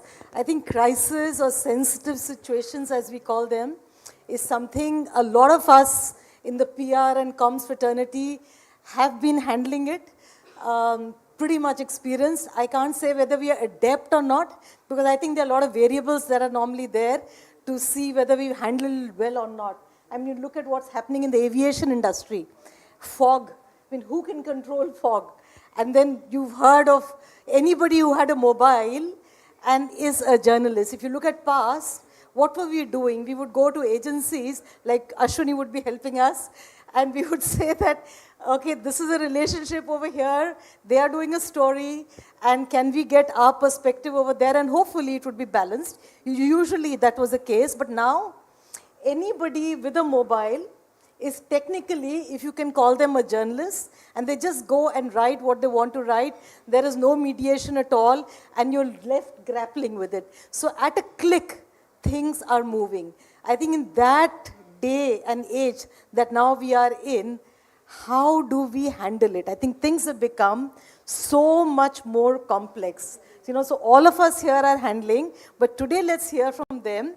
How are we handling this new space and getting around it? How do we manage to still, or do we manage to still control the narrative, which is something that all of us want to do? How do we engage with the people over there whom we don't even really know? I mean, in the case of journalists, still we know them and we are able to get our point across. How do we handle the kind of emotions that are running very high? I mean, you imagine somebody who's locked up in the flight for 10 hours, and you saw what happened. You saw the person who went. You saw the pilot just coming and doing his bit to say what he had to say. And you saw the kind of reaction. So how do you handle something like that? And we had people sitting on the tarmac and having food. But then the kind of repercussions, I mean, anybody can just go and do what they had to do. So, Manu, let's start with you. In this changing, evolving scenario of the digital age, set the context. What are you seeing changing, and how are you gearing up for it? Thank you. So, what's happening is that a comms professional or a company which is, putting out, their viewpoint or has completely changed. So earlier we were probably dealing with, people who are writing about us in the print, etc. But now what is happening is that we are not only engaging with that person, but also with the general audience, or my consumer, for example, in our case, So if there is a report which goes out, it's not only, your viewpoint which you've already given to a journalist probably, but there are questions which are coming out from the, general consumer. And it's a free-for-all kind of a thing. They can write anything, and there are so many platforms, so you have Instagram, you have a LinkedIn, and you have various other, social channels, etc. So one of the things which have become is that, the comms professional inside the organizations have to be very agile. Apart from, if you have an external agency which is handling your, communications. And it's also, because in a lot more cases, the social media is being handled by someone else or, a different team within the organization than the comms professional. So the, linkages between the teams have to be much more stronger. What you want to put out has to be the right thing. It has to be more, you have to be more transparent. But apart from everything else, you have to be very agile. Because, the journalists used to give you some time. Yeah. Especially earlier, especially when and you even that used to be less. Yes. Many a times used to be grappling to the evening to get a message out. But now, you don't have that liberty of having that kind of, time at your hand. You have to probably immediately respond on social media immediately. And because if you don't, then overnight it could, a small thing could become a, very, very big issue. And it can go viral, people share, reshare, there are images, people start talking about it. So you can't wait for the next morning on saying that, we'll respond tomorrow and you can do the story probably next evening. Even, if you look at mainline dailies, etc., they have that challenge of putting out the news on their website immediately, The print probably comes out next day morning, but, everybody has their website. So they will say that, please respond by 4 p.m. Otherwise, we'll say we sent a mail and there was no response kind of a thing. But that story has already come and that story has more repercussions because it's already there on the social media, So by the time you decide to respond or what you want to respond. So yeah, the challenges are manifold now. So probably, have to be more agile. You need to understand that you are talking to a very large audience now. Earlier, probably you replied to the journal and the story came out and there was a limited set of people who were interested to look if it was a corporate kind of a story. Now your consumers are actually looking at it very closely. So the repercussions are many, many fold. And ultimately you are there in the business of selling the product. You are just not putting your viewpoint. You're putting your viewpoint about your product or your brand or any issue which is there. And your consumer is looking at it. Your other stakeholders, which could be your shareholders, it could be the government, etc., everyone's there. And so the repercussions are much larger. So you need to be quicker. The teams have to be aligned, both external as well as internal teams. And so yes, the role of a comms professional has changed many, many folds. And I think as newer technologies keep coming in, then there is, how do you handle it? There are, that discussion will happen in this panel. But I think, so yeah, the role has, it's become even more complex than what it was. But Juhi, coming to you, I mean, I understand agility. Agility was always the ask even earlier. But then agility on one side, getting facts right, and leading to more complications. What are your comments on that? Absolutely. So while I agree with everything that Manu said, but I'm not very sure we should reply immediately. Yeah. In fact, we don't usually do that in the consumer business because you've got to check your facts before responding. Because otherwise, something which now people reading might take as just a social media outburst could snowball into a crisis. So the best would be to have your crisis team in place to suggest what you should do in the long term. Take legal advice. Reach out to your customer service if somebody's complaining about a product not working or someone's in case of the airline, right, it's very important to figure out what were the reasons behind it before responding.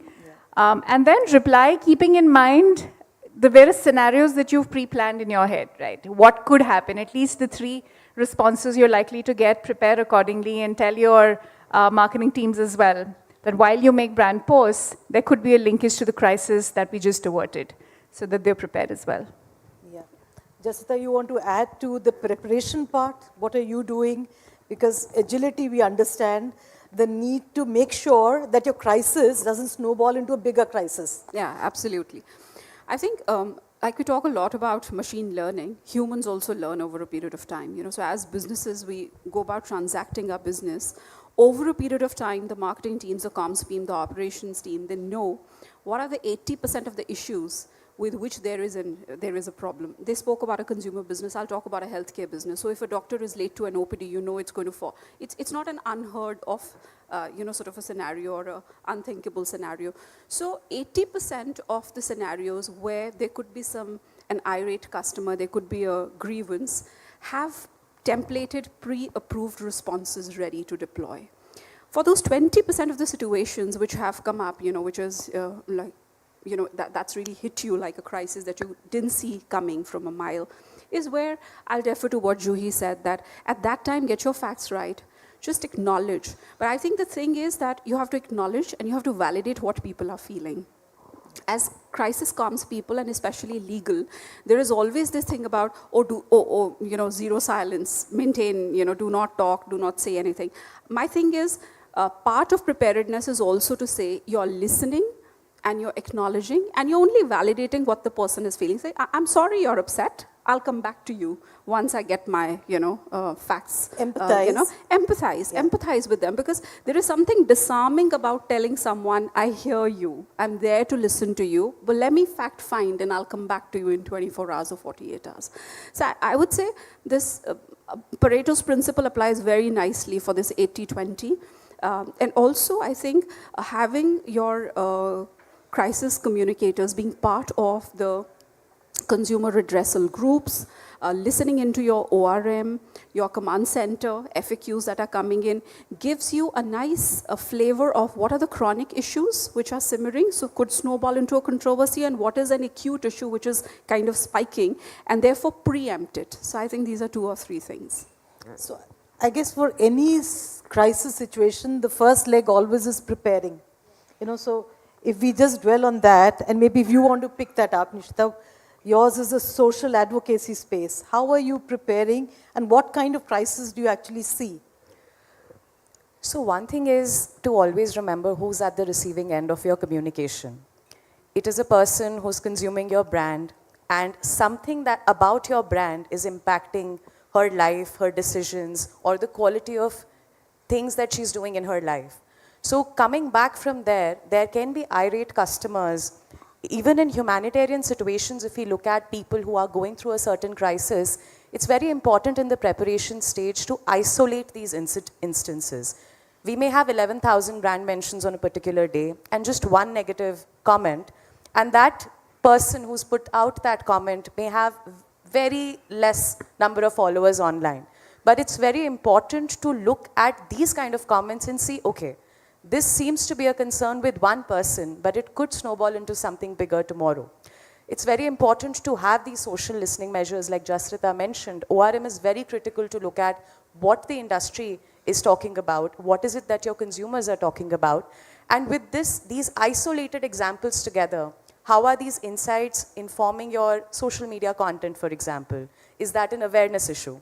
One of the brands that I worked with in the past, GoDaddy, there was a person who would come back to our posts over and over and say that my website is not working. But this person hadn't renewed the domain, right? It's a yearly thing. So when we looked at just this one comment, we were able to inform our social media content strategy with it. We ran an entire campaign on just consumer awareness. These are very small things that we would think are understood as a brand, but for a consumer, these small things could become really big. So from the preparation perspective, how are you listening to people? How is that informing your content strategy? And therefore, also, whether it's the customer care who's able to deal with these scenarios or your business teams, if there are issues that they have not identified earlier or some unintended repercussions of your brand, they might be able to provide for a solution beforehand. So being over-prepared is always better than to look back at a crisis and say, we could have done these 10 things, faster. Have any of you also gone through a situation like this, where you put out a very innocuous post, and then you find that somebody, because of some past whatever, has taken the post off on a tangent? Have you gone through something like that? Sure. With Philips, because we've got the healthcare business and then the consumer business, the kind of responses we get are extremely different. So on the same post, let's say we talk a little bit about a brand message or a LinkedIn post from our CEO. There could be a response where one person, irrespective of what we're saying, will just say that my lights are not working and I tried reaching out to your customer care, no one's responding, what do I do? So a response to something that simple would be sharing the customer care number or going back and checking with them if they really put out a complaint. But on the other hand, if somebody on the same post would say something about a cath lab which has an issue with a hospital where they didn't hear back from us, or an equipment not working, or somebody from the government, then looking at the gravity of the situation, you have to deep dive. You might have to get in touch with the person, ask them what the issue is, and actually solve it. Put out a response so you build credibility with the others, and they understand that in case I cannot get in touch with customer care, the brand is listening to me through whatever source I choose. How often do you go offline to handle and then request the person to take off the post? Is that something you do? Yeah. So, may I take that, or you wanted to go? Yeah. I think the basic principles of trying to sort out an issue remain the same from an offline or an online space. The basic principles don't change. So when there is a feud between, let's say, two parties, you always try and sort it out either face-to-face, in a safe space, in a neutral space, or if you need with a mediator. So the same principles apply. Now, if somebody is ranting online again and again, just because he hasn't renewed the domain or something like that, which we also face a lot in hospitals, you try and deflect it to an offline space. So tell them, DM us your details, sir, and our patient welfare officer or whoever it is would get in touch with you, right? Now, there are only two scenarios emerging from it. Either the person plays ball, gets to a space, and you're able to sort it out amicably. Great. It's a wonderful world to live in. The other scenario is the person goes on ranting because they want their 4 minutes of fame, right? Do not give them those 4 minutes of fame. So the more that they try to keep ranting online, the more you say that we are available, we've sent you the details, talk to us so that we can sort it out. To the whole World Wide Web, you don't have to let them take a go what has to be between two parties. To them, all you have to say, like she mentioned, is that we are a responsive brand. We are listening, we are responding, and we are very available and accessible to sort it out, right? So deflecting it offline is actually the strategy that we deploy. Akriti, coming. If I can just add to that, what could also happen is the person does not want to talk to you in person, or they do not want any DMs. They want to put their issues in public for a different reason. They want to increase their follower base or become a superstar somewhere else. So therefore, if you do your background checks before responding, or in a lot of cases not respond at all, just directly send a DM and say, share your details and we'll respond.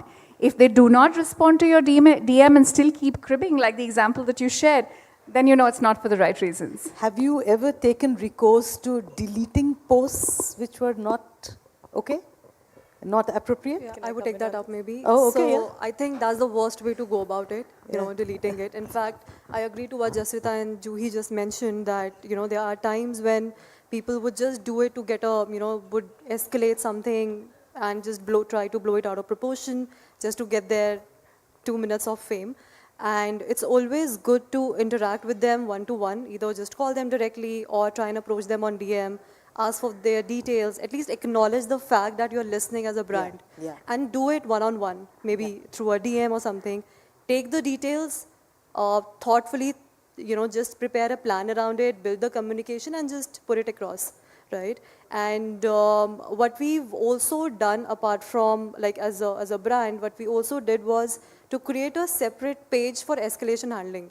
You know, because most of the times when, you know, somebody is searching for your brand online, these kind of escalations pop up in the search engines. But to have a separate page altogether that is only dedicated to escalations, and every time that a person would tag you on their main page, you reply back with that other alternate escalations page that you've. So it just helps you in the search engines as well. And coming back to the question that you asked, I don't think that that's a pretty good way, because I mean, if a customer who's really is organically coming in and is really irritated, naturally, I mean, as a brand, you're not taking responsibility and you're not owning up to something, then that just shows that, okay, there's something that as a brand you've not done right. And for a person who is just doing it because, you know, it's a competitor post or being manipulated, he is going to do that over and over again. Throw a little more light on how are you preparing for your area? What all do you do? So there's definitely a crisis communication plan that is in place, and which is not a one-size-fit-all document, kind of document, but it's just a strategy, a plan like that just helps you, you know, address the issue more effectively and more promptly. And it charts out the to-dos or what should be really done during a crisis management issue when there's one.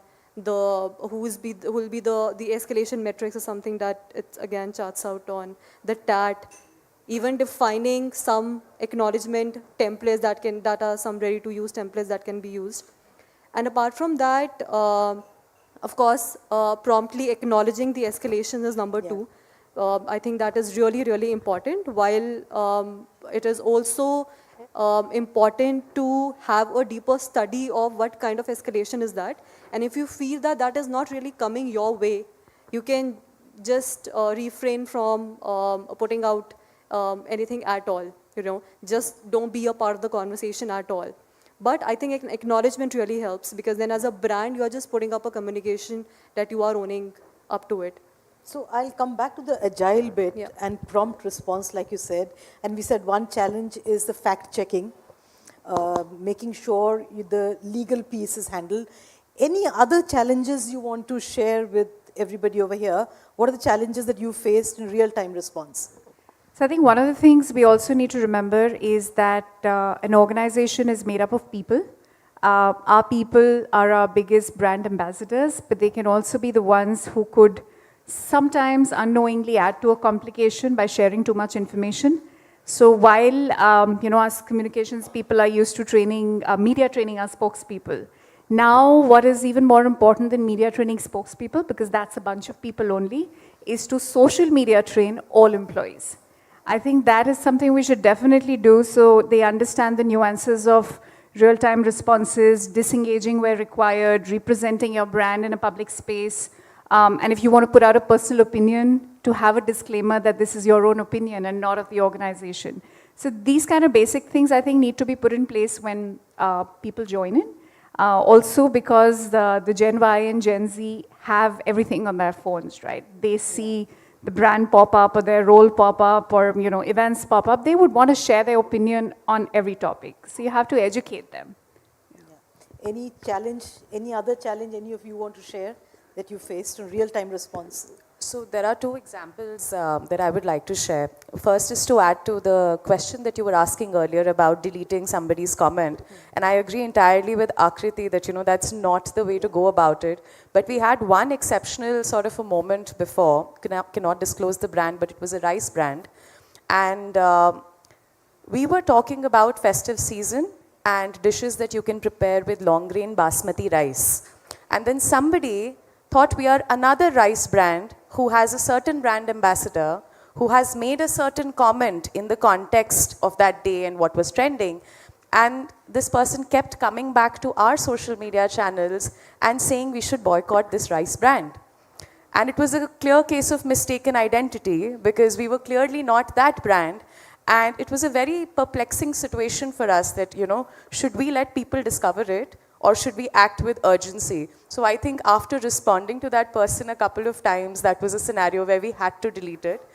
Another example is just on that question, did you find that the likes or the reactions were increasing on that, that you felt the need to act? Yeah, so people started coming and sort of echoing the sentiment. Okay. And it wasn't related to anything we had done. So in this case, luckily, we did not need a legal approval. We did not have to consult with the business heads or anybody else in the organization because we could clearly sort of understand where this was coming from. But responding helped us garner some eyeballs through those comments, but we did not use that opportunity in any other direction. But yeah, that was an exceptional scenario where we had to resort to this way. Another example that I would like to add to what Juhi said, we've had instances where people put out fake identities of working with our organization and then come out with too much information or grievances. And that is a scenario which is very difficult to sort of deal with. And that is a challenge that even if you're flagging it to a platform such as LinkedIn or Facebook or Instagram, the resolution of that doesn't come in that quickly. You're not able to report the profile. I mean, it's not acted upon in real time. So these are some scenarios where we find it very difficult to control the crisis or control the narrative. It can also sort of lend itself to volunteers who work with us on the ground for certain event, or they have been a part of some event somewhere, but they would say that they are a part of our organization.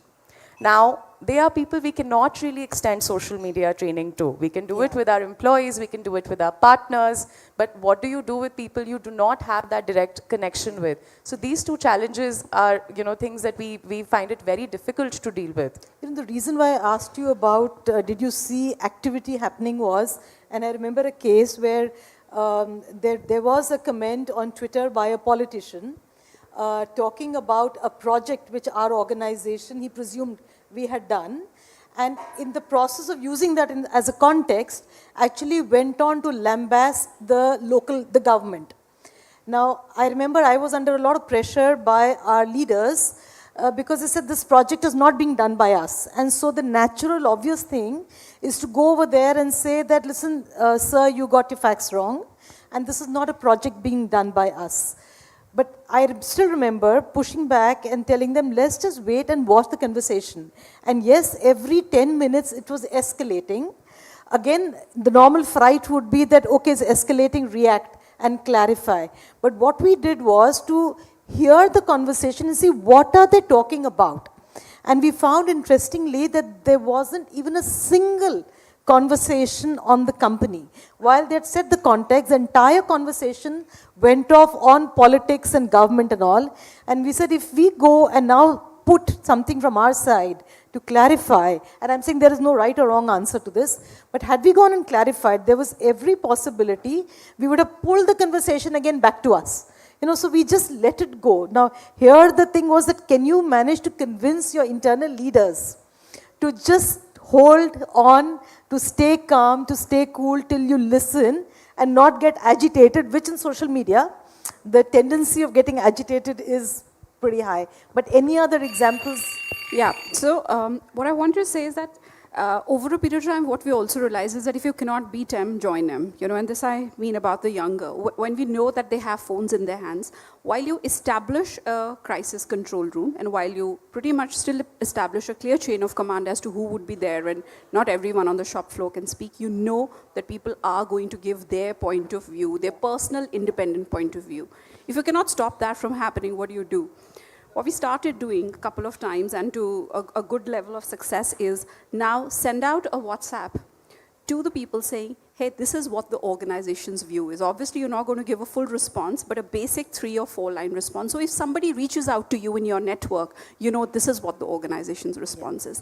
To that, we've been able to control to a great extent, I won't say fully, that the narrative now that's going out is a calibrated narrative without people having their own go at it, right? And that helps in not just real-time response, but also real-time calibrating the response a little bit and not letting it go out of hand. So 2 more perspectives I want to bring on. One, are you using influencers or advocates or third party to actually speak on your behalf? I mean, have you successfully, any of you have used them? Yeah, so we work with influencers quite a lot. And there are different influencers for different brands within the larger piece. And during crisis, you actually activate them. During crisis as well. Because when you're using an influencer to sell, they represent your brand in some way or form. The consumer feels, for example, Virat Kohli's beard, when people look at it, they somehow now in their mind feel, yes, it's a Philips trimmer. Yeah. Personally, irrespective of what he uses, that's the image that people get, right? So in terms of, let's say there was a crisis with that brand, we already have the credibility established with the person who's representing our brand, and we could leverage that. Yeah. But that's at a very large scale. But when we talk about influencers on a YouTube channel or on our own social media channels, right, these would be micro-influencers, sometimes influencers that are just showing how do you use a certain product, or the benefits of, for example, we also have a mother and child care brand called Avent. So with Avent, we work with a lot of mom bloggers, mom influencers who talk about the benefits of breastfeeding, for example, who would talk about their own motherhood journey. So they're not directly talking about our brand, but they're helping us with our category. They're helping us just tell new mothers what's good for them. And they are the ones who are, in a way, driving other young mothers to use products that will help them in their journey without talking about brands. The second, yeah, sorry, go ahead, I Manu. wanted to add something here was, we were talking of in the earlier discussion was that, how do you respond to some of the crises which happen? So one of the things is that in our category, for example, one of the things is that it's a new category. There are a lot of queries, questions which come in, and one of the crises which the industry faced some time back was the question of battery fires, coming in. So now what happens is that whether a consumer or a news report comes in, even if your product is not involved, it is an industry issue. It impacts you as well because, then the perception becomes, should I go for an EV because there is an issue in here. Now, how do you respond to that? So the reason I brought this up was because, there, even if your brand is not involved, the entire industry gets impacted because people feel the perception is, EV is not safe, the battery bursts, and there are incidents like these. So, to add to it, sometimes what we've also done is that in these kind of cases where we are not involved, there is some other brand which is where the issue is. What we've tried to assuage is to actually have people who are actually using our product and to give out testimonials, So they could not be, professional influencer, they're actual consumer who've used it for over a period of time. So what we do is that, we have bank of these, testimonials with us. And these are genuine customers. They are not forced to, send these, and we keep them as, you might say as backups for these kind of issues. And they have worked fairly well for us because, especially in when there's a product or category is new, people would actually like to see, person who have used the vehicle, or saying that, I have not faced that kind. So I think that has helped. And we as a organization, we always, make sure that we try and keep these kind of testimonials handy, especially for the comms crisis. Can I just add one point? Yeah, sorry, okay. Yeah. So one more thing here is our strategy is similar to, what we do. And while completely different categories, in our case, it also extends to subject matter experts and frontline workers. Now, what happens is continuously, if there are people who are championing your brand and are supporting it with evidence, and they have dedicated communities, it doesn't have to be a large community, they might have very small communities, but if they can help sort of demystify some myths that come in during a humanitarian situation, which in our line of work is the crisis communication aspect, this part really helps. So subject matter experts not activated just during a crisis, but maybe bringing back something that they have supported with earlier. Academicians who might have worked with us, doctors who might have worked with us, that had helped us a lot during COVID. It helps during multiple situations for multiple audiences, whether it's children, government, young people, teachers. So everybody becomes an influencer in that scenario. One last subject. Have any of you used traditional media to handle crisis that is happening on social media? Yes, absolutely. And I could share a real example from not very long ago, when we had the last wave of COVID, where there was shortage of oxygen everywhere. We had to bring in lots of oxygen concentrators into the country. The government was helping, Air India was helping. So during that time, a lot of resellers were hoarding the product, and they were selling it at double and triple of the price. There were also cases where there were fake products with the brand logo that were being sold in the market. Now, as a responsible brand, as somebody who genuinely, wants to improve and save people's lives, we were in a situation where we want to do good, but we know this is happening. So then we went to traditional media, to our best friends in the media, telling them this is our situation. And journalists were also struggling with the same situation. They understood where we're coming from. And they were happy to put out actual notices, not even editorial content, saying that this is the price of the Philips concentrator, here's where you can get it from.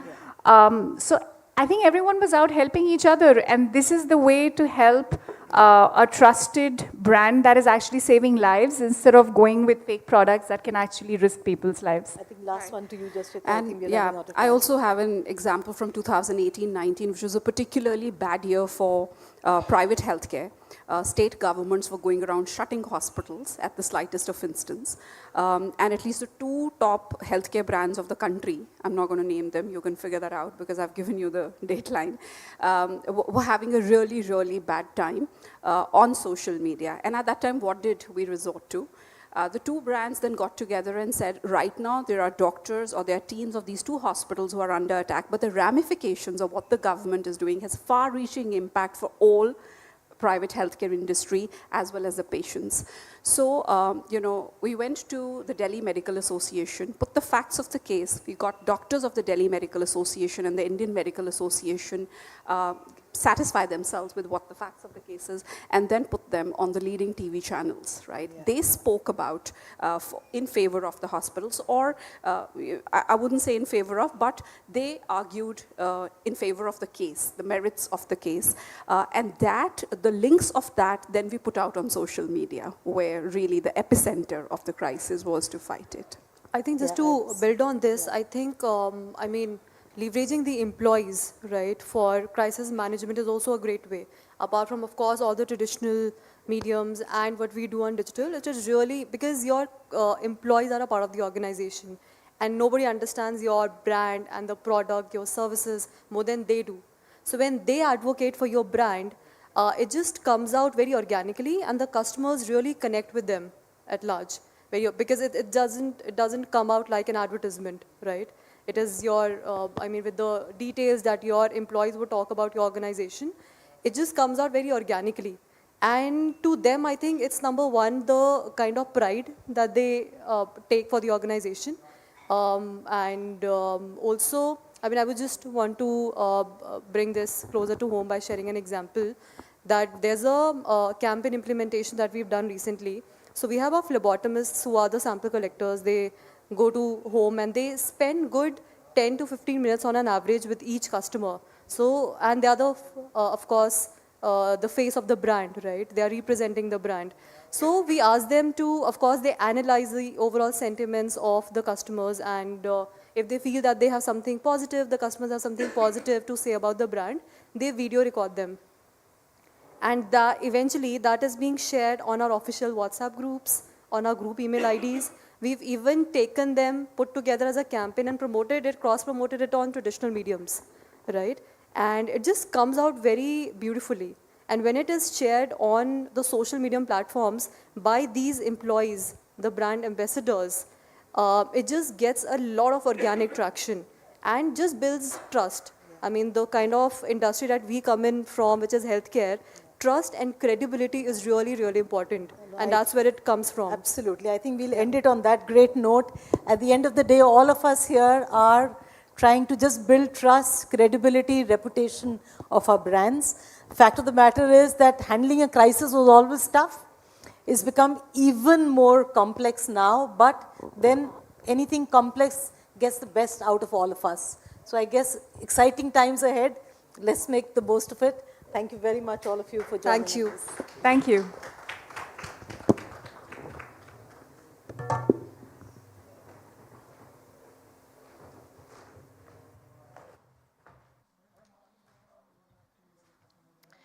Thank you so much. We would like to thank our panelists for this interesting panel discussion. We request you to please join us for the photo op. Thank you so much for sharing your experiences with us. It was truly valuable to have you here.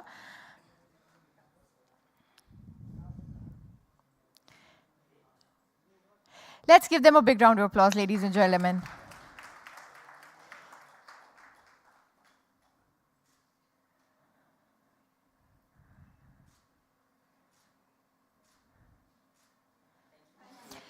Thank you. And now, ladies and gentlemen, we would like to conclude this event. We would like to, once again, thank our thought leaders, our innovators, our marketing professionals for giving us their time today.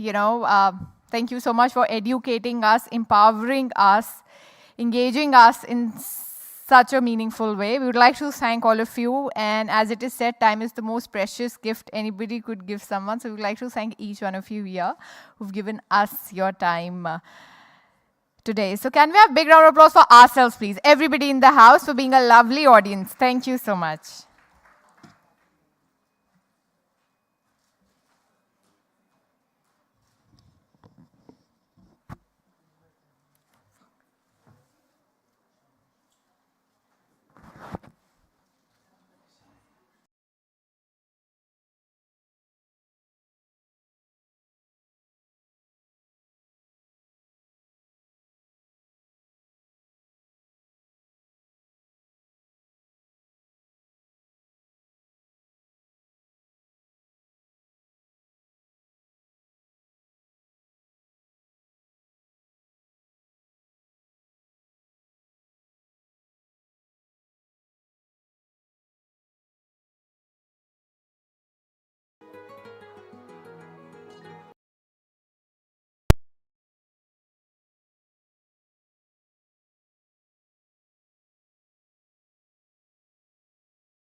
Support to this event. Very quickly, ladies and gentlemen, we would like to thank our sponsors with sponsors AV for extending their support to this event.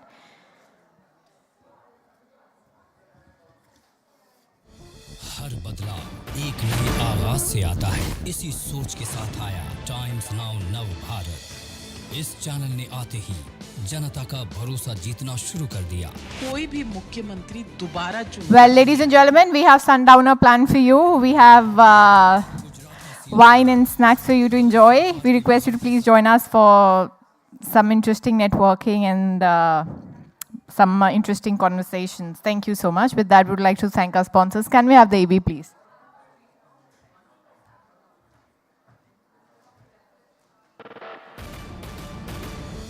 हर बदलाव एक नए आगाज से आता है। इसी सोच के साथ आया टाइम्स नाउ नव भारत।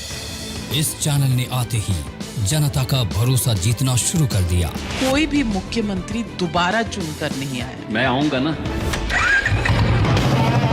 गुजरात का सियासी रण, उद्धव सरकार के बिगड़ते समीकरण, ज्ञानवापी मस्जिद का सच। टाइम्स नाउ नव भारत ने हर खबर पर बारीक नजर रखी।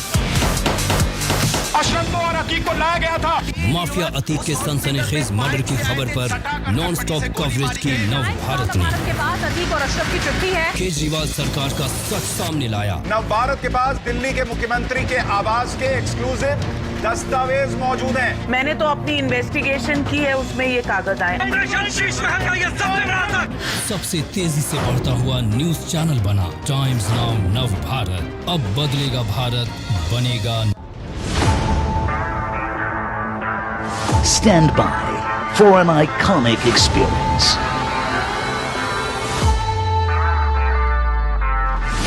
For a quarter of a century, Lakshya Media Group has stood as a towering titan in the industry. We are the game changers for all things brand. Young, hungry, always ready. We make a mark with out of home, experiential, digital, tech, innovation, powered by more than 410 minds across 22 strategic offices in 8 award-winning verticals. Idea, execution, data, results. We do it all. Over 10,000 exciting campaigns across 1,200 plus cities and towns. We create impact across sectors. You can't take your eyes off us on the road, ground, and by the sky. Loved by the best and the biggest. We are the powerhouse behind brands that make noise. We are the powerhouse of innovation. We are the Lakshya Media Group.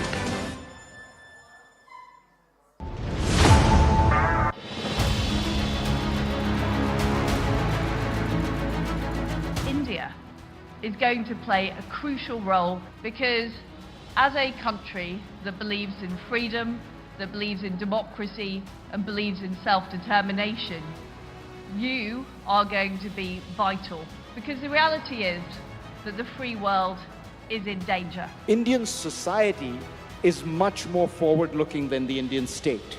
India has this extraordinary opportunity to find a way forward because of its young people. आने वाले समय में हमारा देश ऊर्जा को आयात करने वाला नहीं, उसको निर्यात करने वाला भारत देश बनेगा, ये मेरा विश्वास है। जनतंत्र के अंदर जनता हराती है और जनता जिताती है। आज कोई भी व्यक्ति, कोई भी लड़का सपना देख सकता है और उस सपने के पीछे भाग सकता है। जब वो मेंटल लेवल बढ़ेगा तो कुर्सी पे बैठने वाले अधिकारी और सामने की पब्लिक केवल अंतर रहेगा तो कुर्सी का, बाकी मेंटल लेवल समान रहेगा, कोई शोषण नहीं कर सकता वहाँ।